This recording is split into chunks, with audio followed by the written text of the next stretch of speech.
Hey guys, I'm IzDaisho and I'm here bringing you some M19. M19 actually just came out on Magic Online a couple minutes ago, so that'll be exciting. Nobody has any trophies yet.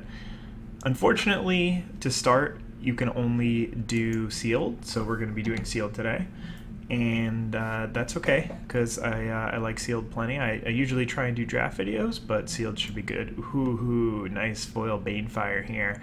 I see Banefire in Stone Quarry and Highland Lake, so even if I'm not going to be playing a red deck, I know I'm splashing this card just because it's absolutely ridiculous. Just being able to play basically a fireball.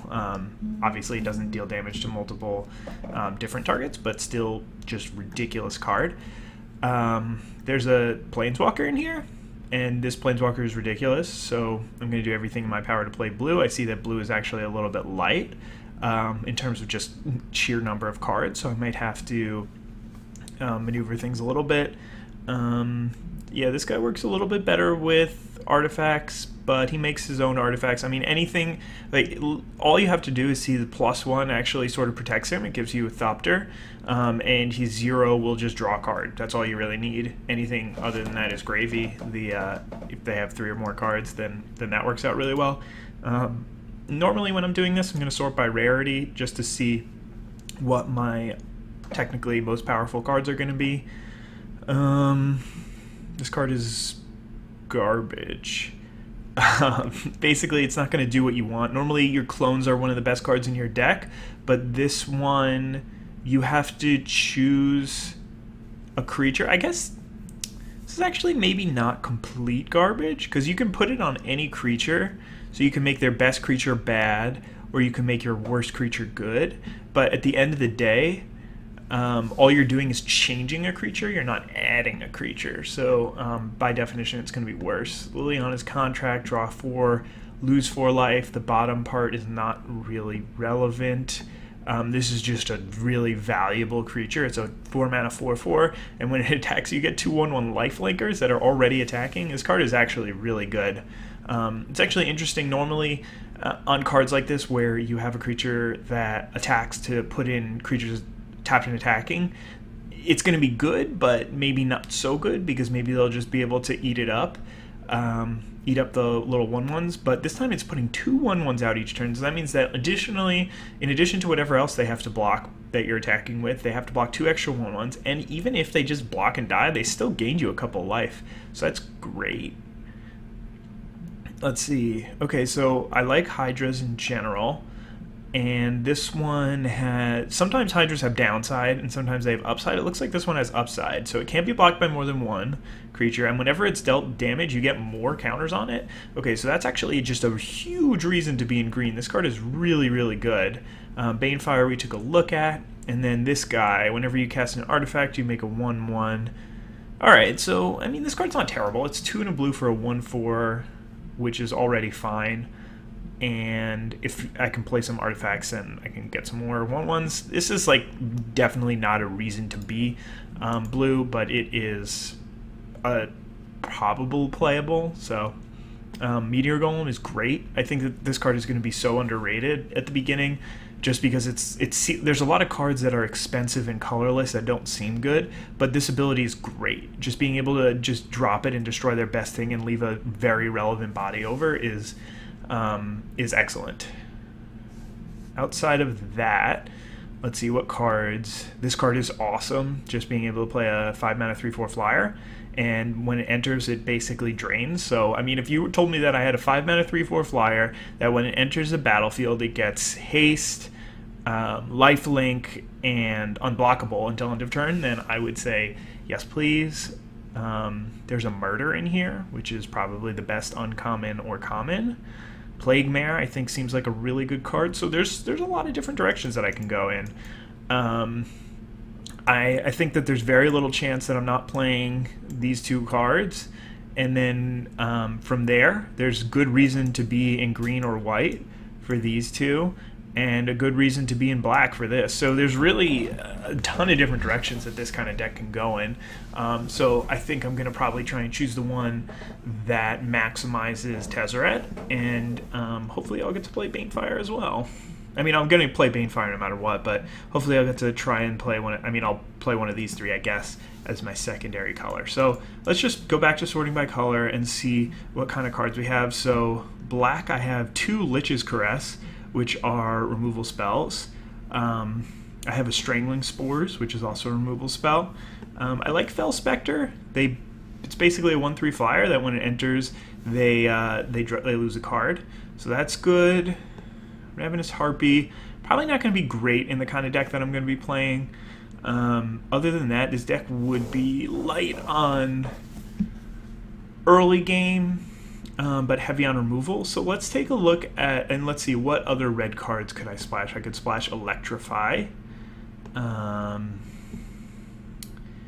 And that's probably it. I don't think I would splash Shock. So let's take a look at what the blue, black, splash red for Banefire and Electrify deck looks like. So I'm going to play this Meteor Golem. I'll probably play 1 Manalith, and I'll play this blue-red land. And in terms of cards that I want, let me just show you some of these cards. Duress is probably familiar to most of you. It's not going to do much for me. Vampire Neonate I don't think is going to be great, but maybe in a deck that wants early defense and is trying to grind out the opponents, this can be something useful, especially because I'm going to have a good amount of removal. So just like anything on the ground might be playable. So I'll leave that in for now. Macabre Waltz, I'll put 1 in, but it depends on how many creatures I end up with. Mind Rot is depending on how much card advantage I think I need. I might throw that in. When it comes to Plague Mare, definitely playing that. Fell Spectre we just took a look at, that looked good. This thing I'm not too interested in. It's just a 4-mana 2/2. Like basically its best case scenario is just that 2 of the damage that it attacks with are unblockable, but it's like a 4/2. But I don't know. I don't really like that one. I like Strangling Spores. 4-mana 4/2 Menace is a fine rate, but not perfect, so I'll leave that out for now. I don't love a 5-mana 4/4. So far it looks like Vampire Neonate's my only way to gain life, so I don't think that I'm going to be playing those. I do like Lich's Caress. I like Liliana's Contract, especially this one makes me want to make sure that I have a lot of early defense so that I'm not already behind on board by the time this thing can come out and really, hopefully, just help me close out the game by drawing so many cards. And then I'm definitely going to be playing this guy. So those are the black cards for this deck. Essence Scatter is a great removal spell. Happy to play that. Omen Speaker is appealing to me in this kind of deck because I do need early defense, as I was talking about. Wall of Mist is a card that I would actually consider, which is very odd because I normally would not play anything like this. But in this situation, I think that it is a possibility. Just because I do want to make sure that I don't get run over early. Even Wind Mage is just like a Windrake that gets upside, so sure.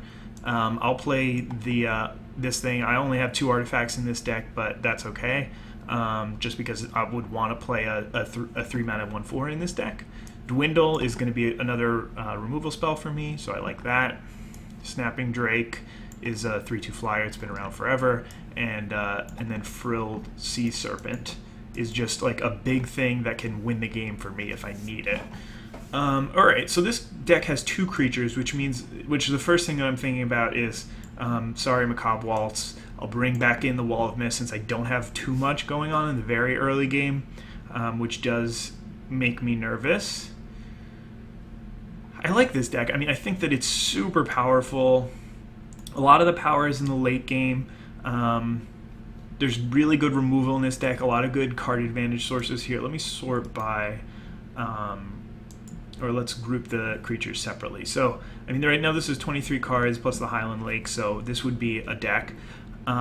Sleep, by the way, I guess it's important to talk about that. This is not a card for this deck. Sleep is a card for a deck where you're being aggressive and you're trying to basically beat the opponent down with flyers or just like outrace them. But in a deck like this where I'm going to let the game go on long and then just beat them in the late game by like out by killing all their creatures and playing a 3/3 and beating them down with that, or by pinging in for 7 turns with a 1/3 flyer and then using a Banefire for 10 or something crazy like that. So I think that's how the games go with this deck. Very grindy. So I don't really want to be playing Sleep in this deck. Even though Sleep could be one of the best cards in your deck, I think just here it's not good. Another option that I have is to play the Hungering Hydra off of this Foul Orchard. So, Foul Orchard can just replace one of my swamps. I don't really need too many come into play on tapped lands. And then I'll also have the Manalith, so then that's already 2 sources for it. The thing is that in order for my mana to be good here, I need to be playing 10 black sources to play Plague Mare and Murder when I need to, and then to make sure that all these double blacks aren't stuck in my hands. And I definitely need another red source, so that doesn't leave me with too many options. But Hungering Hydra is so good that it might be worth trying to make happen. This is tough. This is actually definitely an interesting sealed pull. So let's just put in some lands and see where we would go from here. So right now this is 9 black sources, which isn't enough, but it's okay because I can take out a mountain. So this is 10 black sources, including the Manalith, even though it's not 10 black sources for the Plague Mare, but Plague Mare doesn't actually need to be down on time. It's probably better in the later game, to be honest. I have my 3 sources for my Banefire and my Electrify. I have 8 blue sources, which is probably good enough. My only double blues are Tezzeret and Frilled Sea Serpent, which are later game. Anyway, so this is like a good mana base, I think. Let's see. Let's do this again. So this is like a good mana base. How much better does this deck get if it can play a Hungering Hydra? I mean, this card is just really good, right? If you play it on turn 4 or turn 5, then there's no like trick here. This is just a great card whenever it's dealt damage, but like it can never be, I guess you can just block it, but you can't block it with more than 1 creature. So as long as it's the biggest thing, like even if you play it for 4/4 as a 4/4, they can never double block it to kill it. They just have to like outright kill it, and they can never chump it because then it just gets bigger.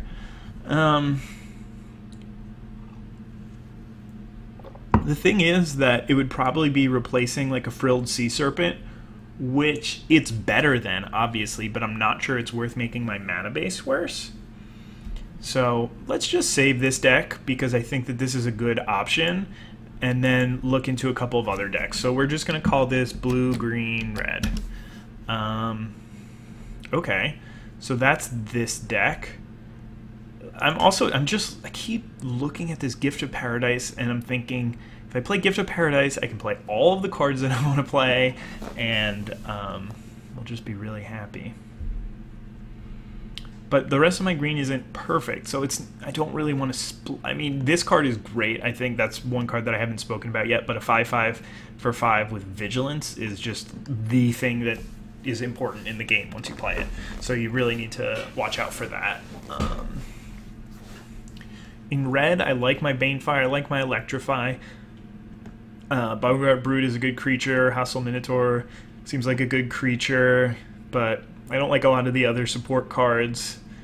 The only benefit for playing red in the main is that I get Shock as well, which is a good card, but I don't think it's quite as good as some of the other stuff that I've got going on here. I could play white. White has, what is this? Oh, that card's not bad. Johnny's Pridemate is really good. I think this card can be decent, though I don't really have good ways to take advantage of its power. I like Take Vengeance. Luminous Bonds is great. Pegasus Coursers is definitely going to be a solid addition, especially if I'm trying to beat down. And I have these Star Crown Stags, which this ability is really, really good on a format of 3/3. I think that's very underrated. wow, really can't believe this card's a common. I mean, it doesn't look ridiculous on the surface, but it's so devastating when somebody goes 2, 3, 4, and this guy is the 4, and you're just, if you miss any of those turns, then you're so far behind. And then it also has Angel of the Dawn, which is also a common that's really good. Man, I think that white is going to end up being so good in this set.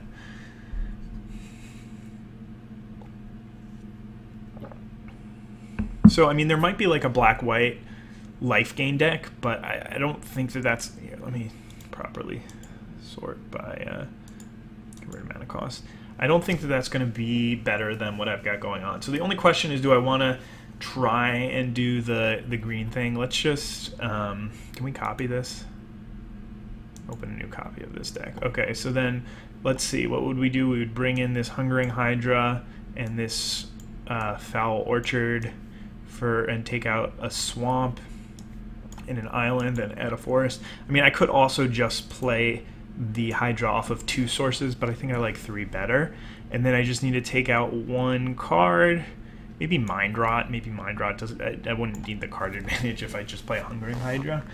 I mean, this is more powerful, so I think I could switch into... Oh, why did I say green? That's funny. This is blue, black, red, green, and this one, save and continue. This one is blue, black, red. Okay. The only other card that's interesting is Ravenous Harpy. I don't think it's very good in this deck. I think it's much better if you have Doom Dissenters, but I don't think I talked about it just because I do think this is a good card and it's worth noting. The other interesting thing about this deck is if I want to play Naturalize or Plummet, which are 2 cards that are excellent in specific matchups, then it'll be interesting to see. Maybe I just want to get rid of the red splash and switch to green, or just build out the green splash a little bit more. But I think I'm going to start with this deck and go from there. But I really like this deck. I think that it's pretty good, and I'm expecting to win at least 1 game with it. Not gonna be sure that I'm gonna win a match, but I'm gonna win a game. Mark my words. All right, I'll be back for the first round in a moment. Hey guys, here for round 1. I didn't change anything in between. Sometimes I do that. I'm gonna play first.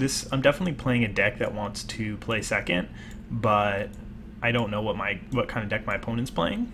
So on 7 cards, I really don't. I mean, I guess on 7 cards, but also on the play, I really don't like this hand. It just doesn't seem like it's going to do anything for a long time. It's got this Plague Mare that's essentially just a mulligan, because I don't know when I'm ever going to cast that. That being said, I don't know if I can really ship it back. It's got a lot of good stuff going on in terms of it's got a removal spell, it's got a couple early blockers. It's really going to help my game plan progress. So I'm going to go ahead and keep it. I don't love it. It's probably very close to being a mulligan, and I wouldn't be surprised if a lot of people mulligan it. One other factor is that I'm playing more swamps than islands, so as I was going to say, there's a decent chance that I actually draw a swamp early on. So I'm going to go ahead and play it. There's a temptation to sort of fake that I'm only playing blue, or that I don't want to show them my color until the very last minute, but I want to be able to play Plague Mare if possible, so I don't think that's a concern. Both of my creatures are walls. This guy has a nice activated ability, but I'd rather play something that I know is going to block, and basically you always want to default to using your mana if possible. So, alright, so my opponent's playing green-white, which is a good sign for me, because green-white tends not to be such a big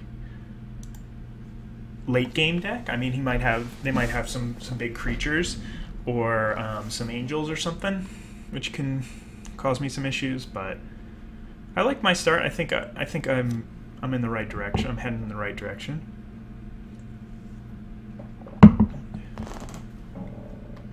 Manolith is not a bad draw either. I don't think that there is something that punishes me for this attack, and I also have Strangling Spores up, so we should be all set here. But nothing too consequential yet in my plays.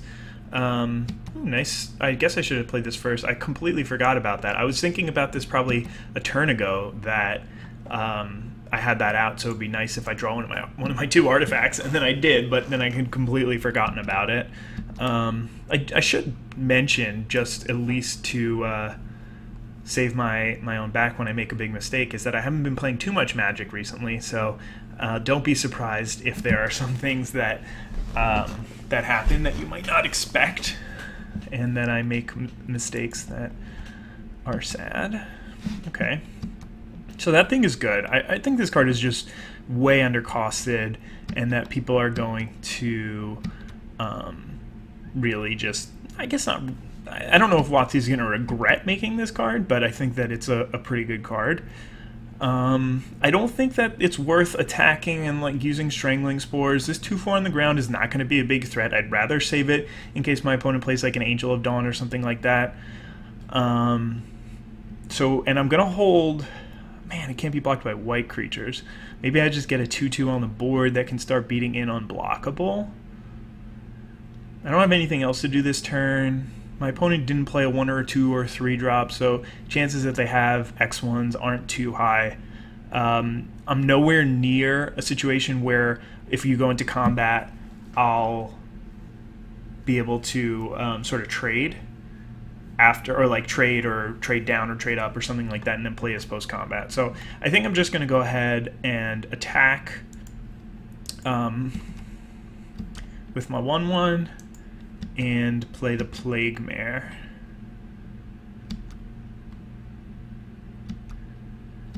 And obviously leave mana up to use the Neonate at the end of the turn.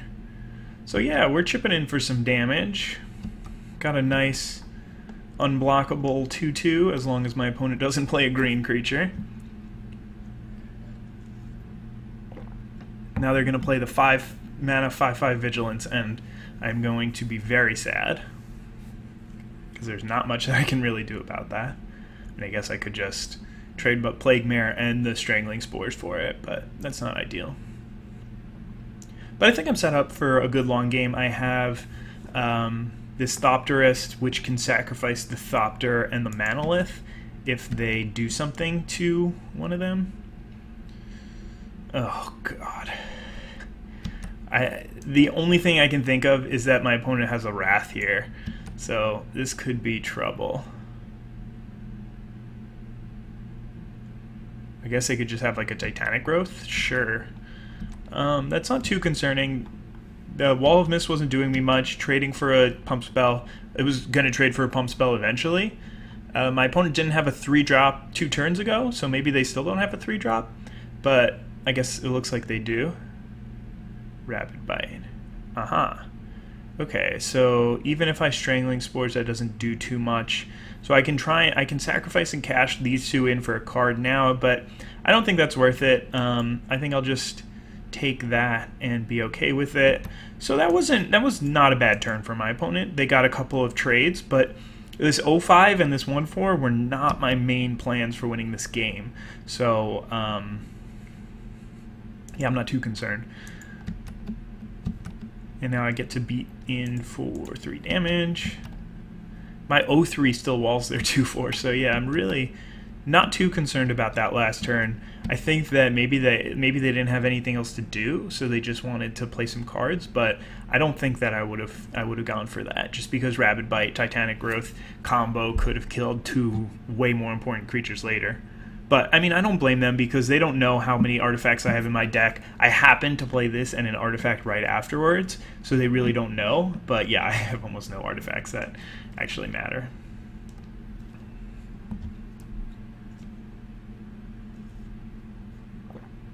Okay, so there's a Rocks Oracle. That's probably going to draw out the removal spell from me. They haven't shown me that they have anything else, and this is just going to be able to either eat my Plague. I guess I could just trade it for the Plague Mare, but I'm hoping to draw a good card next turn, so I want to use his Strangling Spores anyway. Keeps the board stable. It's not like I don't know. It's possible that I should just be keeping my removal to deal with the flyer, but in this case I feel comfortable enough to do this, especially with my late game power. I want to keep attacking so that I can be because I do have a lot of late game reach with Banefire and the 3/4 flyer that drains him for 3, this Neonate. So I think that I have a lot of good things going on in the late game, that I'm okay using my 1 removal spell on something that might make my life a little bit more miserable for now. Okay, so the 3/5 is going to be a decent threat, but it's still not too big of a deal. I'm at a very healthy life total, and I'm winning this race significantly, even with the enchantment. I think that this card is actually good. I have one of them in my pool. Okay, that's fine. I think this card is pretty good. I have one of them in my pool, but it's not like I don't think it's a huge reason to be in a color, but it's not a bad addition to a color. And speaking of the flyer. So I might want to play out this land just so that I can get an activation out of the Neonate this turn, because I've got, what, 1, 2, 3, 4, 5, 6. Oh no, I already have 7 mana on the board. Okay.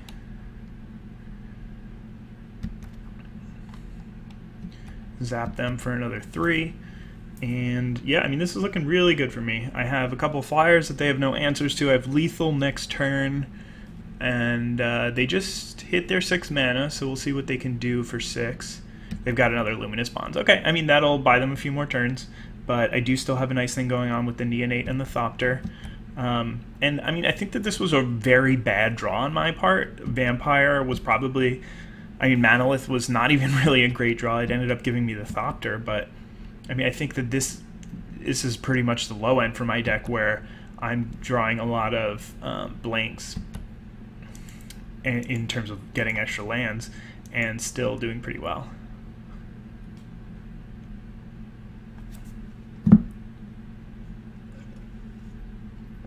Alright, Murder's a great draw, because that means that I'll be able to make this game go on a lot longer. Now, I'm not worried about a single threat that my opponent can play. I have to worry about the second one, but the first threat I really don't even care about. So I'm definitely happy that I didn't play Macabre Waltz. My opponent isn't even killing my creatures, so it's very much not the card that I'm looking for in this matchup. Okay, so they're going to be able to kill my Thopter here. Shield Mare. Okay, so they gain a few life, which is very good for them at this point in the game, because they were under significant pressure, and now they sort of have stabilized, and they don't really have anything that I need to kill right now, so Murder's not too useful. Obviously, if the game goes to a point where I don't draw anything for a while, well, alright. If I keep not drawing anything, then I can see myself having to use this Murder on either of these 2 creatures. This one can't be blocked by red, so I can block it with my Vampire Neonate, who is, by the way, putting in just an excellent performance.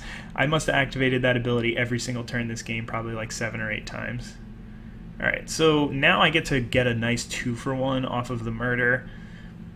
I think that it's worth it here, just because they still get to return and play this, so they still get to hit me for 3, but I get to keep my creature. So it's not a 3-for-1, because they will get the Talons back, but it is a good opportunity for me to take here to get some value out of it, and the Neonate is really keeping me in this game. Ooh, that's interesting. They chose not to get this back. I wonder if that's just because they are unfamiliar with the play patterns of that card, or maybe they just have something else they want to play this turn. Oh, that is not good for me. Yeah, I'm going to need an answer to that very quickly, because that thing will get out of hand immediately. So, makes me wish that I kept my removal spell around. I would be down on board, but I wouldn't be faced with that thing right in my face. So what I'm looking for here is Banefire. That'd be a nice draw. I'll settle for Electrify and Wind Mage. So even with the Talons, I'll still get to electrify that guy next turn. So both of these cards are actually pretty good for me right now. I'm going to put Electrify all the way on top, and I'll ship the turn back. So Now I've got a couple of things that can block this Shield Mare. They might actually put the Talons on the Shield Mare. I think that might be a better call here. They're going to, again, get out of range a bit because this Herald is going to gain them some life, but I have the answer to it next turn. Okay, so they did put it on the Shield Mare. I think that's probably the right call here. The Herald is a little bit safer in the long term, but in the short term, just being able to push through damage with the Shield Mare is a good option, I think. Okay, so I'm just going to take this damage. I'm going to go down to 13, back up to 14, and I'm going to main phase this Electrify. Perfect. So now I don't even have to... Man, this card's good. I really like that card. I can main phase, kill this Herald, and not have to worry about it. And then, I mean, I still have to deal with a 3/4 Trampler, but I think I should be able to kill them pretty quickly. Not going to take any chances on this. Oops, I tapped too much mana. Oh well. It could have been really bad, but it doesn't end up mattering too much here, because all I have is a stupid little swamp in hand, and I have plenty of mana to activate the Neonate. So now we're back to a situation where I have more life, and we're only losing the race by 1, basically, because the Neonate can drain for 1, and so basically that's a 2-life swing, and theirs is a 3-life swing. And then I also have this Wind Mage, which is just basically a very good clock here. I don't have lethal next turn, but I do the turn after. And I'm gonna go, I'm only losing a few life down to 10. Ooh, what do they have on inst? Oh, they're just gonna use the ability, which is a great card. Hopefully, so they put no cards into their hand, which is good, but it also means that my opponent's drawing a spell next turn. It doesn't really matter. I mean, Greenseeker is gonna get you to your next non-land no matter what happens. Well, I guess you could draw a land and then get another land, but yeah, I'll take this damage again. I don't think I have to worry too much about it. There's no double blocking potential here. Obviously, this game could go in multiple different directions. Can't be blocked by black creatures. Okay, so that's something that I'm going to need to jump block immediately, just because it's way too much damage for me. Meteor Golem. Yes!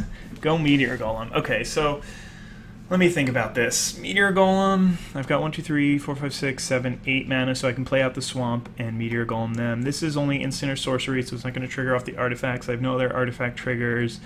So Meteor Golem can just kill this, and they're going to be able to put the thing on this, but that doesn't matter. Okay, so I'm just going to continue my assault here, swing for 2 in the air.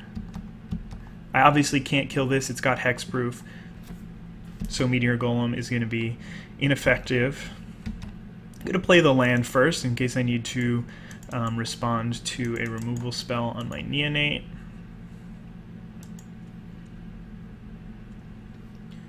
And I'll take out...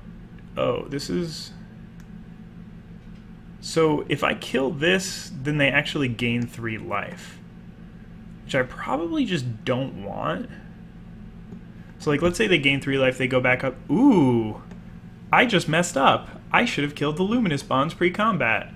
That's a big mistake here. Either way, I think it's actually going to be the target. So that was a huge mistake. I should have done that pre-combat. I would have been able to win the game right here. But I think it's important to not make that mistake. Targeting this would have given them another 3 life. So that is really just not what I want to be doing here. I want to try and kill them next turn. I really wish that I had thought of that. That was a really bad move, and definitely everybody in the comment section, if you're watching, hope you paused the video, gave me some crap for that.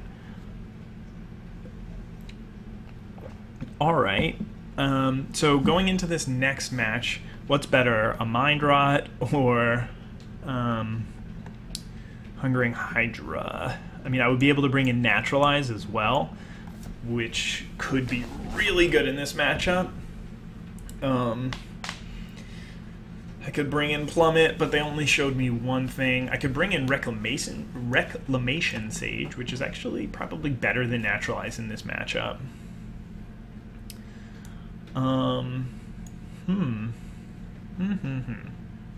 I think that I'm pretty well set up to win. This Neonate really put on a show this game. I had a lot of really good draws that I missed on for a long time that would have helped me win the game on the spot. Let's see. Is there any use for this? I don't think so. So like my green is pretty good, but I think I'd still rather just have Electrify and Banefire, and I don't want to mess up my mana base too much just because I bet that their deck has the ability to just go like 2-drop into Oaken Form and beat me down, and I want to be able to respond to that early, and I don't want to be like slowed down by my mana base. So I think I'm just going to submit as is. It's possible that I want like Shock. I didn't play too much, but like if this takes out the Rock's War Oracle, whatever it's called, Rock's Oracle, man, that guy really is eating a pizza. That's ridiculous. I mean, I know it's a cauldron, but it's straight up a pizza. I like Daggered Back Basilisk. I feel like I should switch just into like black-green for this matchup. Is it possible that I want to take out Tezzeret and go for like a black-green deck with like this and this and this, Basilisk, this thing, Oracle, Rejuvenator, Plummet, Gift of Paradise? Like, it really is possible that I want to do something like this for this matchup.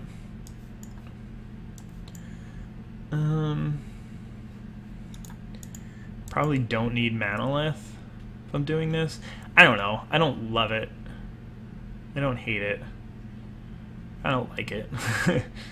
I have no like 1 or 2 drops if I'm doing this. I can play the Highland Game or the Sentinel, both of them, but I don't think I'm comfortable with going with this without reviewing it too much, but maybe I should build a green, black, red deck for such scenarios where my opponent is playing, or I want to get rid of some enchantments. But yeah, I'm just not going to submit, and it's going to give me what my stock deck is, or it should. There we go. So I gave my opponent a turn to win the game last game, which was not perfect. This hand is not good enough. As much as I just want to be playing lands early on, they're choosing to not play first, so I am playing first. Interesting. I'm going to mulligan this one. This one is very, very sketchy. Yeah, I can't keep it. I mean, I'm playing a 7-drop. Like, I'm not going to... the expected value for me to play this card is like turn 45, I think. I think that's how the math works out on that. So I'm just going to mulligan this.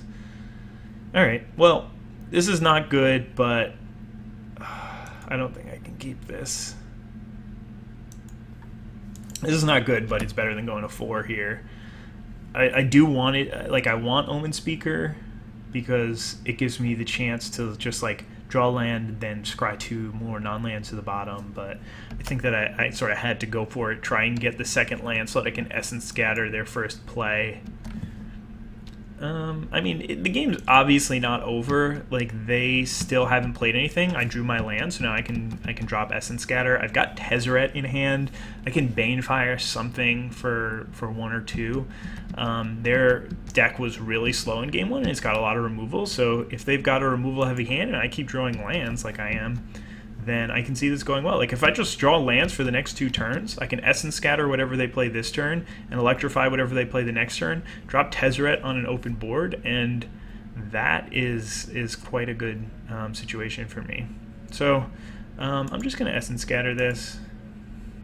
Probably don't need to, but it blocks my, my flyers. I don't know, like, I could Electrify it once I draw my next land, but I think it's still a good option for me. So, unfortunately, didn't hit the land drop there, but hopefully, well, I guess I can Banefire that if I need to, or I can just draw a swamp and play a Plague Mare and just trade off for it. Okay, so that doesn't work, but I think I just ship the turn, get hit for 4, and then Electrify something on end step. If they have like the 4/3. Then, well, still, I don't know. Yeah, I don't know what else. I'll still kill the 4/3 if they play the 4/3 here. Okay. That's fine. I don't want to electrify this during combat. I still want to wait until their end step. In case they have something else to play, then their shield's down from using Titanic Growth to save their creature. This one is not as good for them as the Oracle is. Okay, let's just wait until their end step. I don't think they'll have anything to play here, but okay, cool. So get that off the board. I'm not in a perfect situation, but I'm keeping the board relatively clear. I think that I want to Banefire this Shield Mare. I think I just want to kill this because I have nothing else to play this turn, and I could see myself being very strapped for mana as this game goes longer. Obviously, they're happy with this deal of gaining 6 life off of that, but I think that my hand is actually really good and really well set up to win in a longer game, especially if my opponent floods out. I mean, it's kind of not saying much, but... Alright, so we finally drew Tezzeret, but now it's on a turn where we can't actually play it. But Dwindle should do some nice work against the Dreadmaw.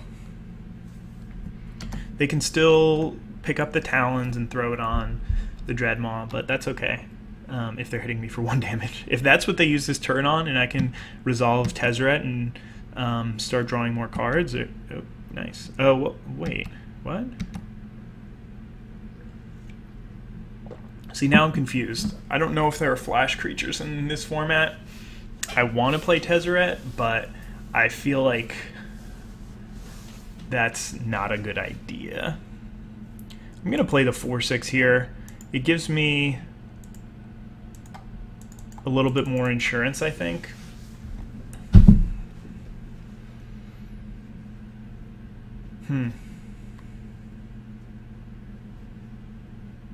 Okay, they just picked up the thing.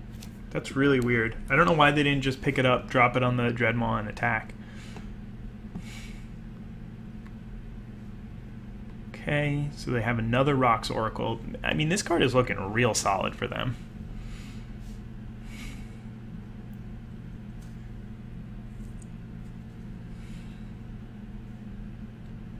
Real question is, once I drop Tezzeret, what do? Do I start making Thopters? Do I start drawing cards?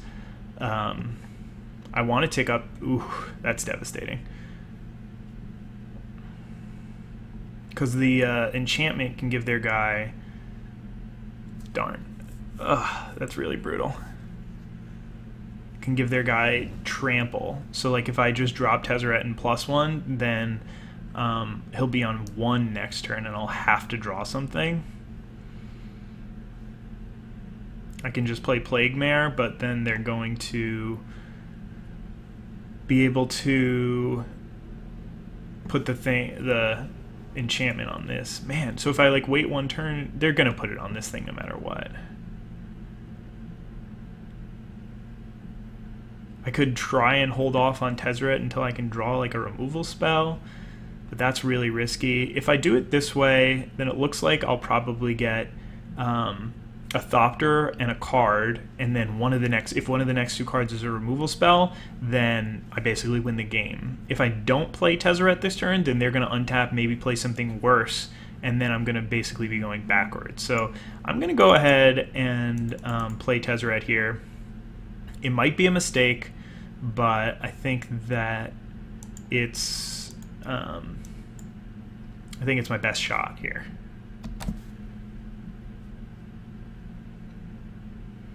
Where's Meteor going when you need him? I ended up drawing my lands. I mean, this game could have gone a lot worse. Yep. So, and I mean, Tezzeret is saving me a ton of life here. It's not like I'm about ready to die. They might also just Titanic Growth it to death, to be honest, which would be unfortunate, but we'll see.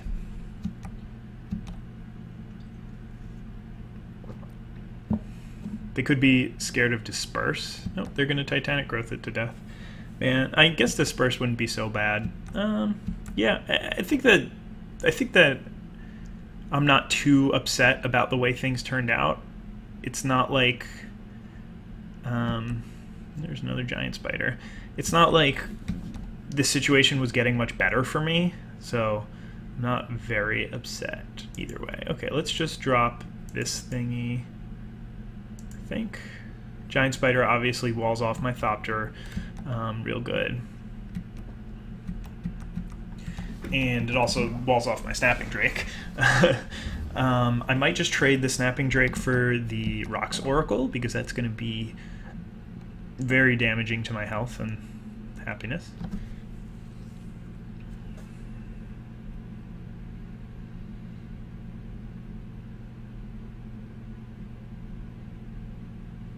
Alright, so this guy's just slinging pizzas all over the place. I think that's the right call for the opponent. If they attack with the giant spider, I'm probably double blocking. And then they're just trading the Snapping Drake for the spider, which isn't great for them. They just want to trade for the thing that has talons on it. Like now they're going to be able to put it on the spider if they don't have anything else to do, and start getting me good. Alright, so I should be able to put it on the spider here, or at least pick it up. Yeah, probably put it right on the spider. Okay, so hopefully we draw something good. I guess I could put it on this thing.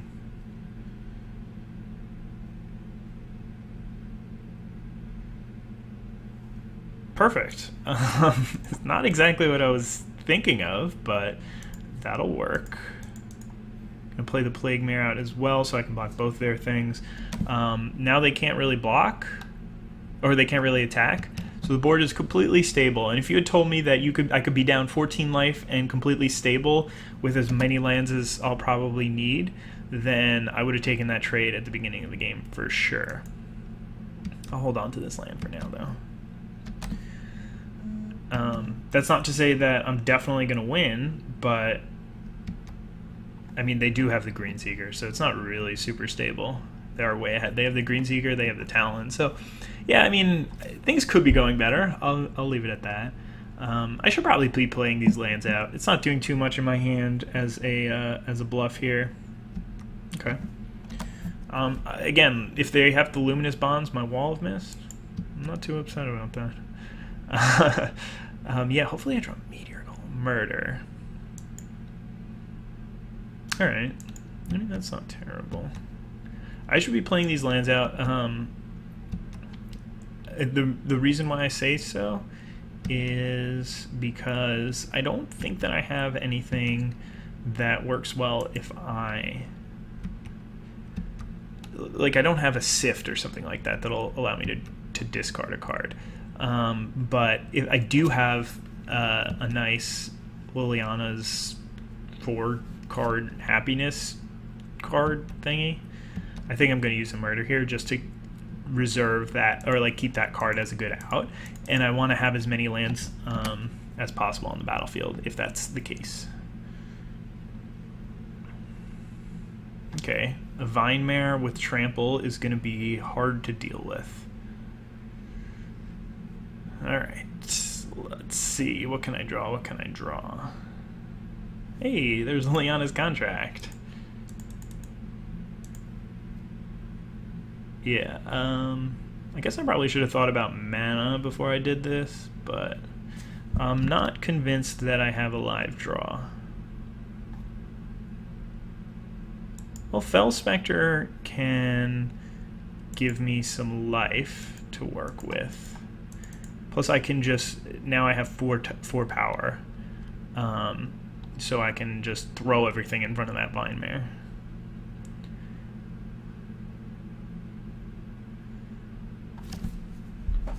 Alright.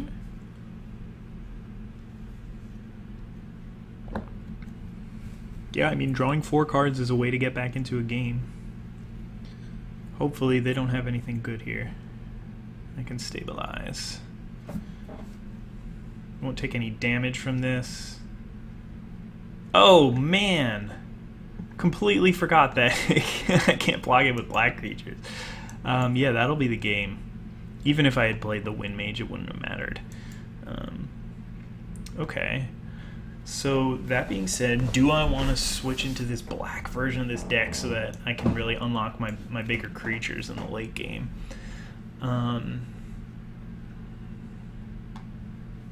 Yes, I think the answer is yes.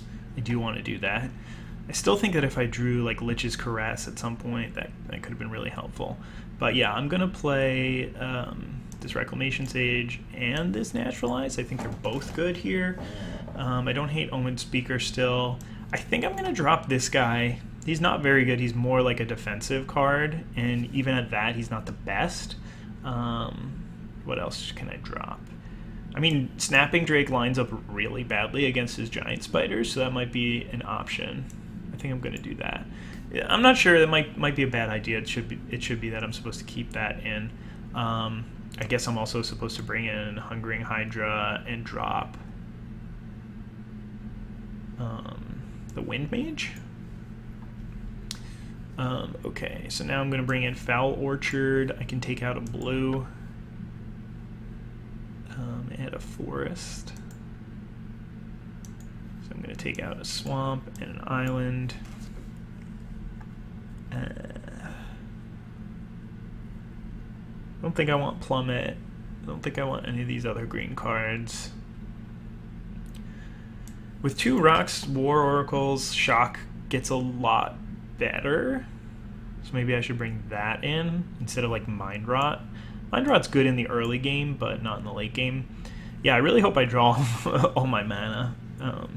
Alright, so this is just like the super greedy version of this deck. I have my forest, I have my Foul Orchard, I have my mountain, I have my Highland Lake. Yeah, the super greedy version of the deck. We'll see how it goes. I can draw in this game. Alright, so I've got black and green, which is 2 of my 4 colors. I have a Naturalize, I have a Murder, and a Lich's Caress. So yeah, this is a hand that I'm going to be happy to keep. This one should allow me to survive for quite a long time. Explosive Apparatus is not a huge concern for me. I wonder if I had played a little bit differently last game, if I would have been able to win. Alright, so I mean, I could just get some value off the Explosive Apparatus if they tap out this turn. Obviously, it's not something I want to do if they just have 3 mana up with Reclamation Sage, because then my Sage will just get killed in response. I'm going to play the Swamp here in case I want to murder something, even though I know that I have the island and I want to play all my colors out. But it's not like my opponent has discard, so it's not really a huge concern to have all my colors out. And I don't have 2 islands, and I'm not going to be playing a double blue card right away. Okay, so that is hexproof, and that is a problem. Alright, I need a creature. I have all this removal, but I have no creatures. Alright, so I guess I just play the Reclamation Sage. Neither of these will do super well right now. No, I think I'm just going to go ahead and play this thing. Not like it can block the Vine Mare anyway. Man, I really don't have a lot of good answers to Vine Mare. That card is going to destroy me. Absolutely destroy me.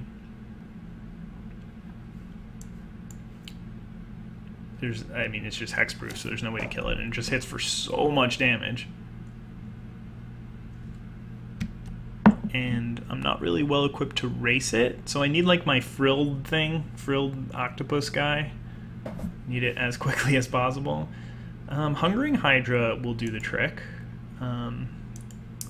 Unfortunately, it means that my Hydra will die. But maybe they won't attack into it or something.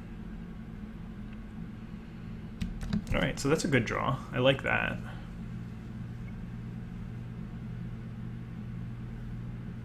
And if I can get rid of this Vine Mare, then I have all... Oh no.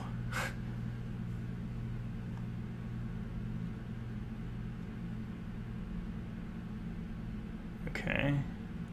Yep, well I mean I can't really do anything about it, so...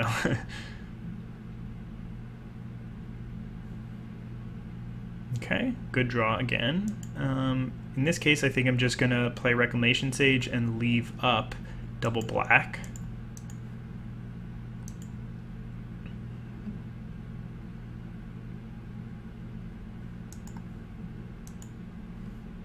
I wish I had another green source to leave up here, but I do not. Okay, and if they attack again, I'll probably, if they kill my Hungering Hydra or Luminous Bonds my Hungering Hydra and attack again, then I'll probably not chump block, just in case I draw like an Omen Speaker or something like that, where I'll be able to gang block the Vine Mare. But like they could definitely have like Rabid Bite or something like that that can really put a damper on my very fragile plan of throwing Hungering Hydra right into this the underfoot of this Vine Mare.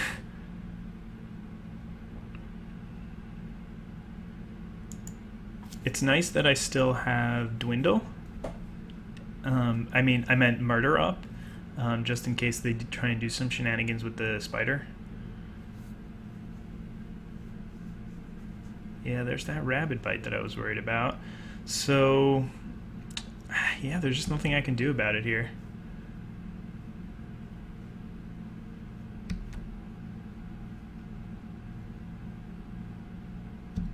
Oh my goodness. Well, I guess I can naturalize that. But I still need to find something to block this Vine Mare, or I am just going to lose the game on the spot. Man, I really should just pull up, like, I didn't take a screenshot of my deck list. I guess I could go back into it from here, I think. Can I? What does this do? This goes back, right? Game details. No, I can't view my deck. I mean, I could pull up the video of it, but I'm just trying to decide if I want to murder this now. I think that I just have to. Yeah, I think I just have to kill this now.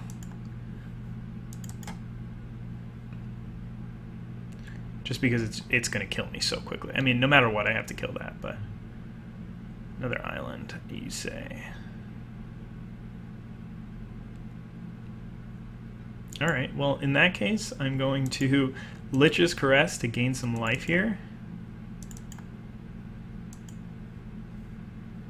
And I think I'm just going to natural... man.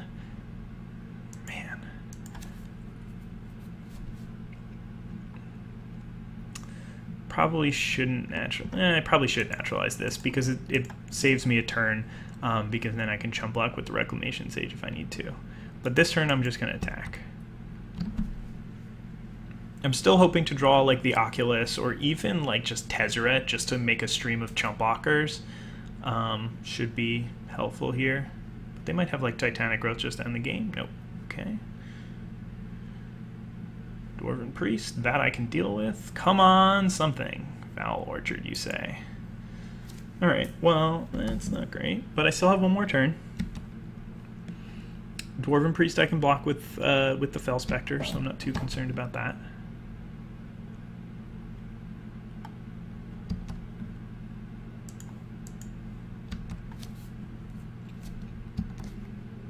This Vine Mare is just smashing my face in, huh?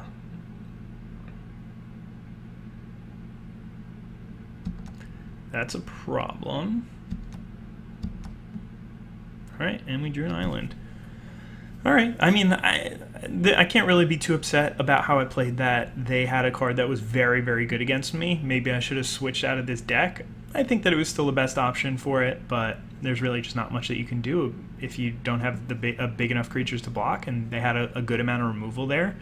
So yeah, I mean, good games to my opponent, and we'll play the next one. Hopefully the next round will be a little bit better for me. Hey guys, I'm here for round number 2, and I'm starting off with a pretty good hand, I think. I didn't really get a good hand in games 1 or 2 of the last game, but either way, I think that this one looks great, and hopefully I will be able to start this one off right. Gonna lead with the tap land just like they did. We're besties. They have 3 colors already. I have 3 colors already. I'm going to want to drop my swamp. If you have 2 swamps with this deck, you always want to lead with one of the swamps, just so that you can.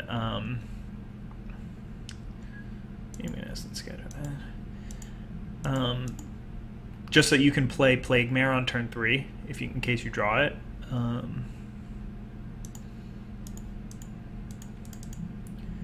The reason why I played Essence Scatter on turn 2 was just so that I didn't fall behind on board, and I saw that they were playing blue-white, and I know that there's like a blue-white deck.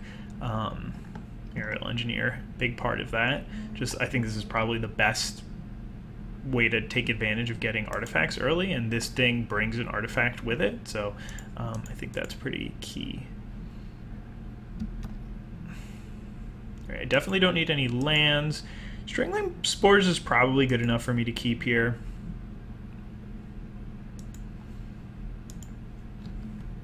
It's not going to kill this thing on its own. This thing doesn't have flying, right? It's not going to kill this thing on its own, but I do have Banefire and Murder, which will, and it'll kill something else, and I've got a nice little clock here, and I just want to make sure that, like, if they play an artifact creature, then I can kill that. Ooh, Mirror Image. Man, it would be really nice to have a bounce spell or a removal spell here for this Aerial Engineer, because then they would just get nothing out of that. But that's a pretty good play for them. Nice. Okay, so they don't have anything here, so I can continue on my merry journey for happiness and success by attacking in for 2. They're going to be able to trade damage here and just deal 2 with their Omen Speaker next turn, or with their Aerial Engineers next turn, and I'll be able to block with my Omen Speaker. Unfortunately, yeah, I was pretty worried that something like that would happen. And unfortunately, I can't play like a... ooh, they're not equipping here. Interesting. I can't go ahead and kill one, or sorry, Strangling Spores one and then block it and finish it off with Omen Speaker. So I'm going to have to murder one of them. Man, that is brutal.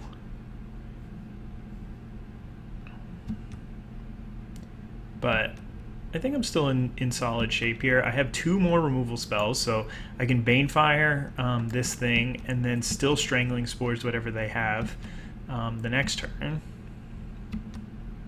It's very strange that they didn't equip this. I really don't know what to expect here. Lich's Caress. That sounds like a good idea to me. I mean, they might have a removal spell or a counter spell for it, but I still at least get the extra point of damage off of the Wind Mage here. But this is a really, really good situation for me if this works out. Boom. All right, I'm not sure what was going on here. I don't know why they didn't equip, but I am okay with it. Now we have to start looking to see if we have lethal, because I have 1, 2, 3. I only have 5 damage, so not quite there, but I can play Liliana's Contract here.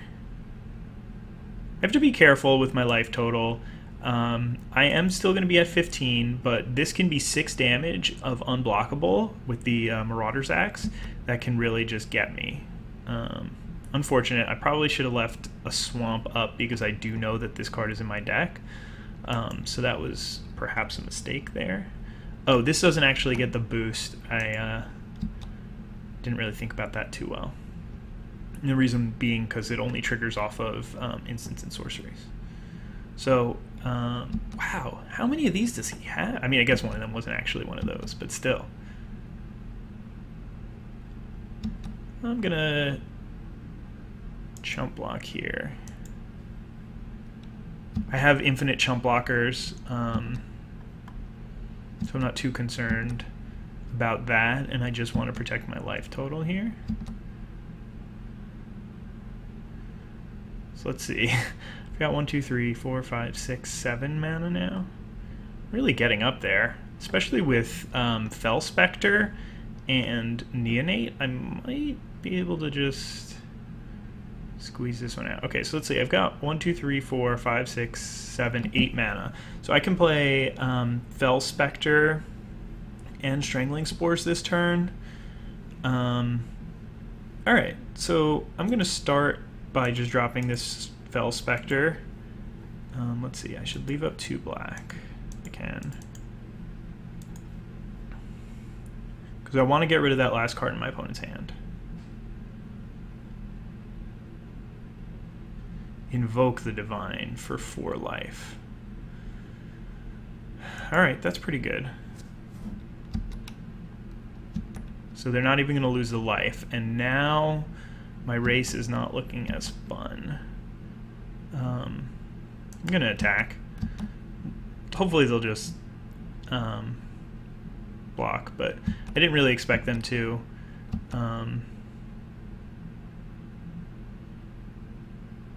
Okay, I'll pass the turn back. Interesting that they equipped there. I'm going to try and block and trade here. Or, I mean, not really trade, but you know what I'm saying.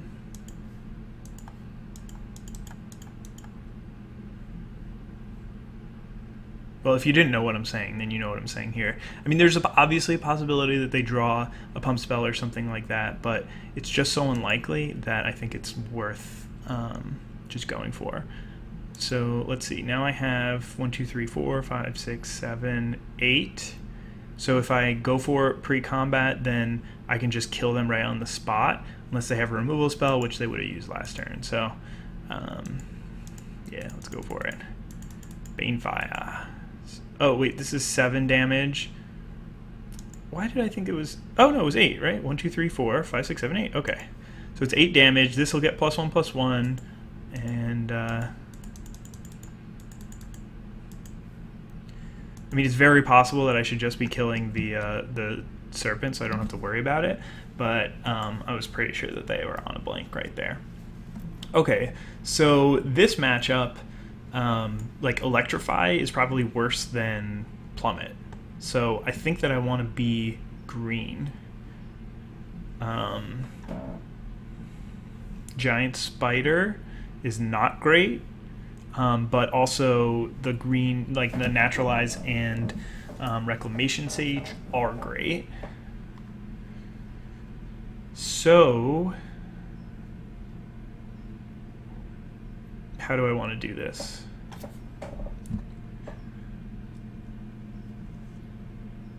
I think the black cards are still great. I use great a lot in case it wasn't bothering you up until now. Just trying to make sure that it bothers you for the rest of the video. I mean, Tezzeret is just so hard to give up on, but I feel like I should be in the green deck. So this is the green deck. Welcome. I can bring in Reclamation Sage, Plummet, and Naturalize. I can take out Two-Headed Zombie. And Giant Spider really didn't look good in this matchup. It might not be terrible. It might end up being like pretty fine, but I don't think I need a card like Highland Game just to like stave off the early game. I don't think that's really too necessary in this kind of deck. I don't know. I mean, like this deck is good, but it doesn't really have the inevitability of the other one with Tezzeret and Frilled Sea Serpent. But it's got to be the right move. By the way, the reason why I can get away with only 1 mountain is because this deck also has Gift of Paradise. It technically also has Elvish Rejuvenator, which is not quite a good fixing source, but it's not terrible. This Talons is not so good in this deck either. I don't think I want to play it.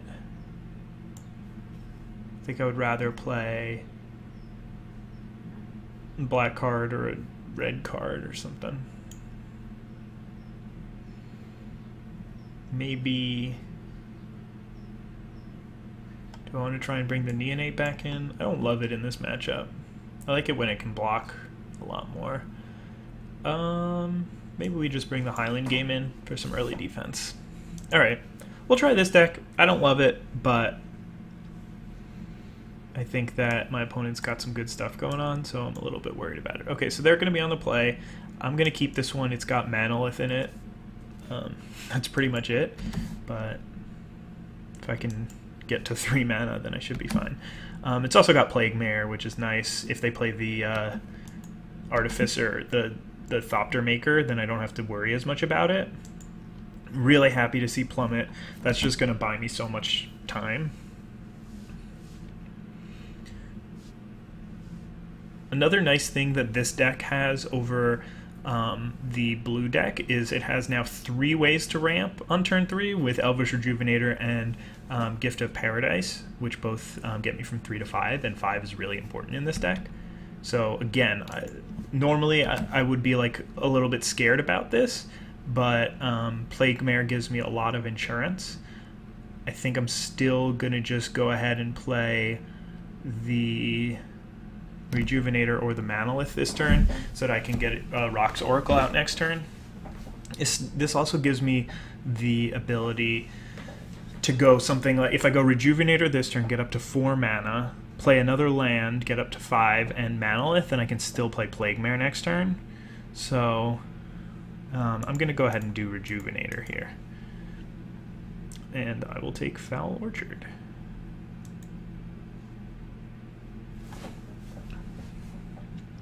So yeah, again, next turn I should be able... Okay, so that is something that I was worried about. I can use Plague Mare to just completely get rid of it, and I still have a really mana-efficient turn here.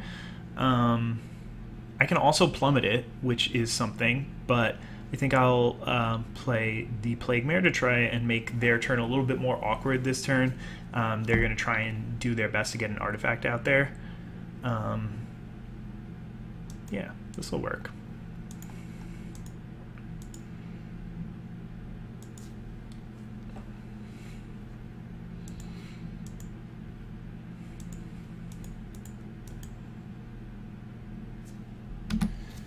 Okay, I mean, I guess they could still attack me on the ground.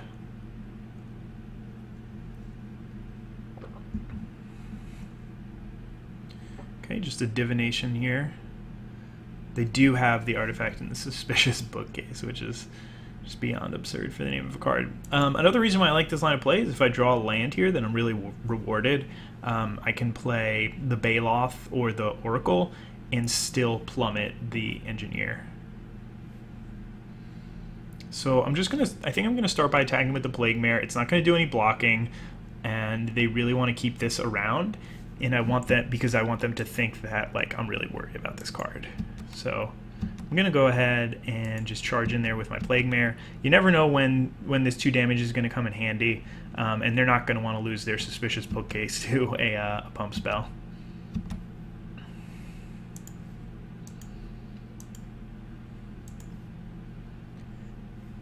I still don't know which one I'm going to play between these two. I think I'm just going to go ahead and drop the Baloth. It's pretty much the best thing that I want to be doing at this point in the game, and the Oracle would dig me to another card, but I don't really know. Like, I'm not looking for anything in specific until I saw that Horizon Scholar, and now I am. But now I need an answer to the Horizon Scholar.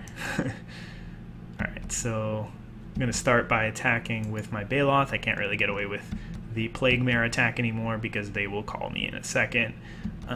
So it's good to charge in for some damages. Okay, so Rock's Oracle. I think we're just going to tap these lands. I want to leave Manolith up in case I...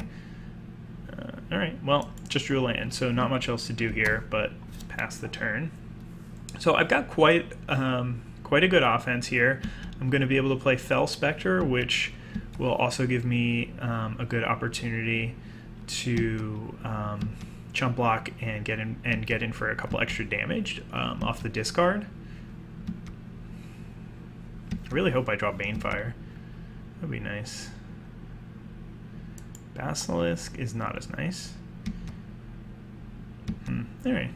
I'm okay with Plague Mare getting eaten by an Aven Wind Mage. I hope it doesn't happen, but yeah, I think it's worth it just in case they want to throw the bookcase under the bus of something else.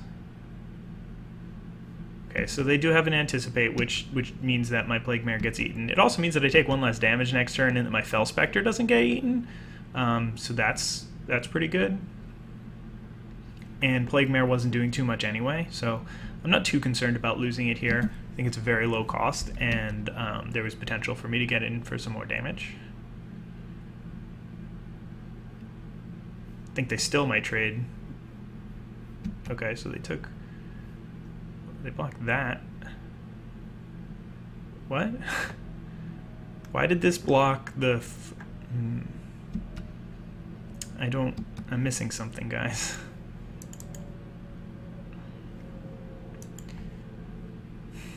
I'm gonna go ahead and play the Basilisk first, in case they have an Essence Scatter. Oh, they do have an Essence Scatter. Perfect. And now I also get their last card with Fel Spectre, so that worked out really well for me.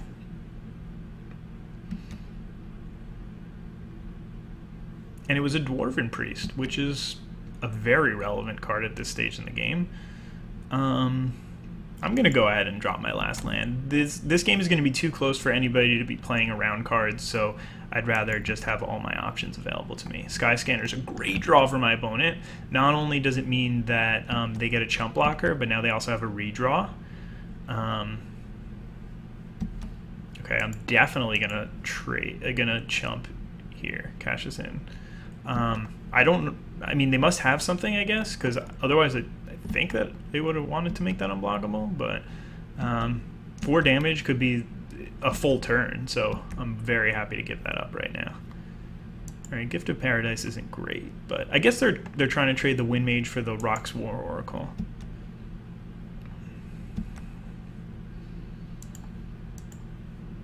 Rejuvenator's a pretty free attack. If they make this trade, then that means that War Oracle is eating something else, so I think I'm pretty okay with that. Alright, that's pretty much what I expected.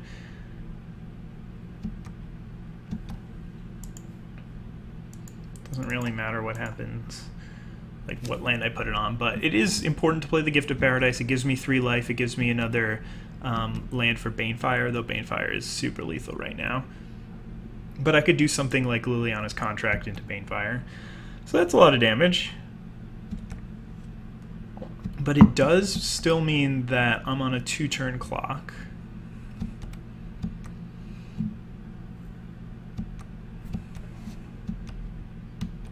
Or I guess a 3-turn clock rather than a 2-turn clock. Okay. That's not what we need, guys. Alright, so Contract is no longer an out. So if I do this, I probably don't want to do this. I probably just want to do this. Yeah, I think that this way I get to keep my Rejuvenator. They still have to chump one of these 2 turns, but it's possible that I should have just gotten in there because the 6 damage does matter. But like, I have to hope that they're not top decking a creature, I think, or that I top deck a removal spell or something.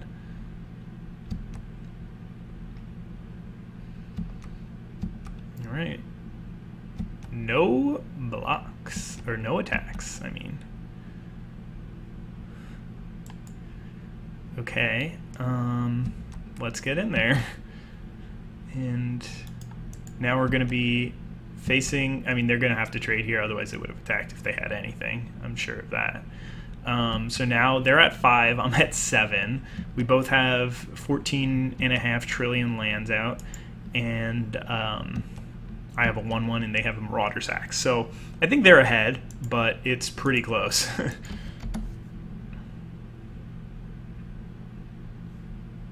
Okay. Yeah, I'm gonna play that.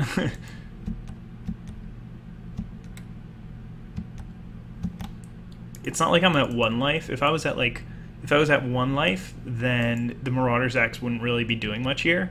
But at 7 life, it does matter. If they draw like a 2/2 flyer, then that's the difference between a 3-turn clock, a 4-turn clock, and a 2-turn clock. So they're just gonna concede here, which seems very strange, but I'm okay with. That was a really intense game. Definitely a fun match. My deck really showed its strengths and its flexibility by switching into this deck with Reclamation Sage and Plummet. Plummet was huge there, just being able a 2-mana instant speed way to get rid of their 4/4 flyer. And I definitely had some good top decks there. Vigilant Baloth showed how amazing of a card it is just by eating their life total in chunks and by getting in. So yeah, it was a good game. I'll see you guys in the next one. Hey guys, I am Daisho here for the third round of this one. I'm 1-1 so far, which is average, I would say, pretty average. Somebody already got a trophy. I mean, it's only one. There's no actual clock on this thing, is there? It's only 2:30 right now, which means that somebody got a trophy in an hour and a half. Actually, 2 different people won 5 matches and built their deck in an hour and a half, which is just insane to me. So I'm on the play. I don't like this hand. I really don't. I'm gonna keep it. At least I have a blocker early. I have Plague Mare medium early. I have some good removal spells, and then if I ever get to it, Meteor Golem here, the top end. Plus, if I die with only a Vampire Neonate and 2 lands, then my opponent's going to think I'm a black-white life gain deck, so that's cool. It's a good draw. I'm trying to decide if I should play the Plague Mare. I think I should. They didn't play a 2-1 for 2, so they could play the Thopter Maker next turn, but I think I'd rather just play... No, never mind. I disagree. I disagree with myself. It's not too helpful to just have a 2-2 out on the board, especially because it does come at the cost of me activating the Neonate, which isn't insane or anything like that, but it's not a bad use of my mana.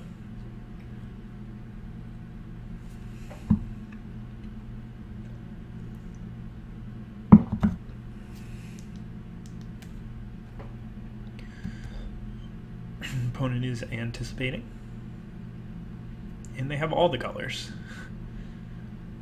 Explosive Apparatus. Is that card just like gonna be a main deck card all the time? I really don't know.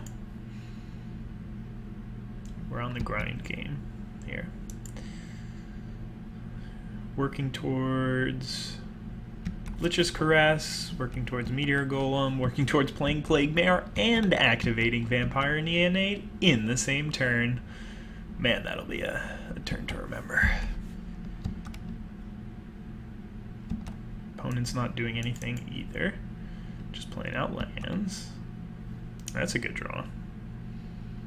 Excited for that one to land. Do need one more land before that happens, but Electrified, that I am so okay with, by the way. I mean, this Neonate did not do much, but it did drain them for 4 and trade for a removal spell, so it's hard to complain about that. I'll play Mind Rot. I don't really want to play Liliana's Contract yet. I'm gonna have to discard like 7 cards, so oh, that is great. I got rid of a Luminous Bonds. But yeah, I want to play out a lot more of my hand first. Okay, so they are just playing all the colors. Okay, that's good. That's good to know. So like, yeah, I mean, I could play this Liliana's Contract, but it's really just draw 4, discard 2. I mean, lose 4 life doesn't matter too much. So yeah, I'll let them go. No, maybe I should. It's gonna be so hard to figure out what to discard. Maybe I'll draw some bad cards. I can discard Plague Mare. All right, I'm just gonna play this stupid thing.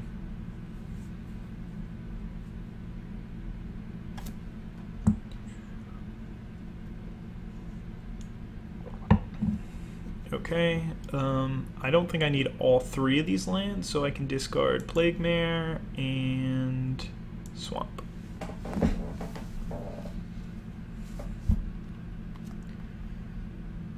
Okay, I still have an extremely reactive hand, just straight up 5 removal spells. Staring down my opponent's many different types of lands.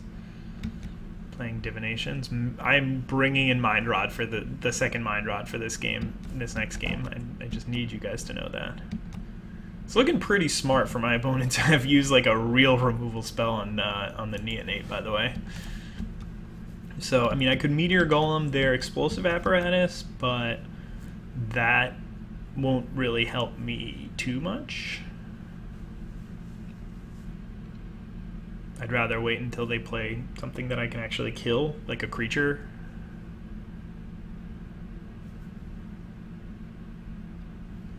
Or two. Alright. It's kind of annoying. Alright, I'll play the Frilled Sea Serpent.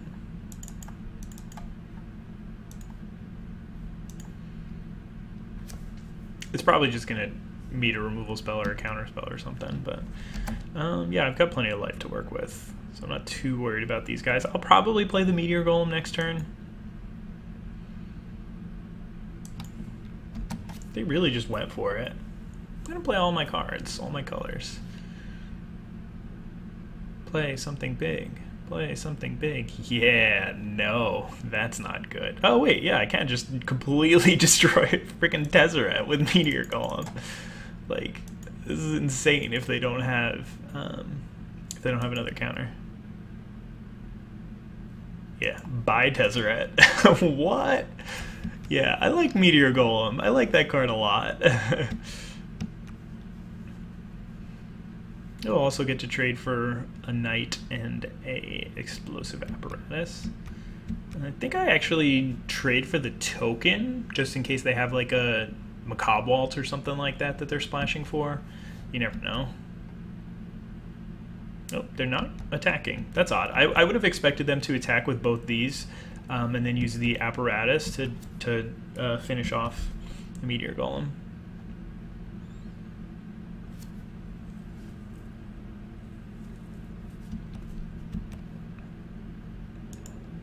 Okay.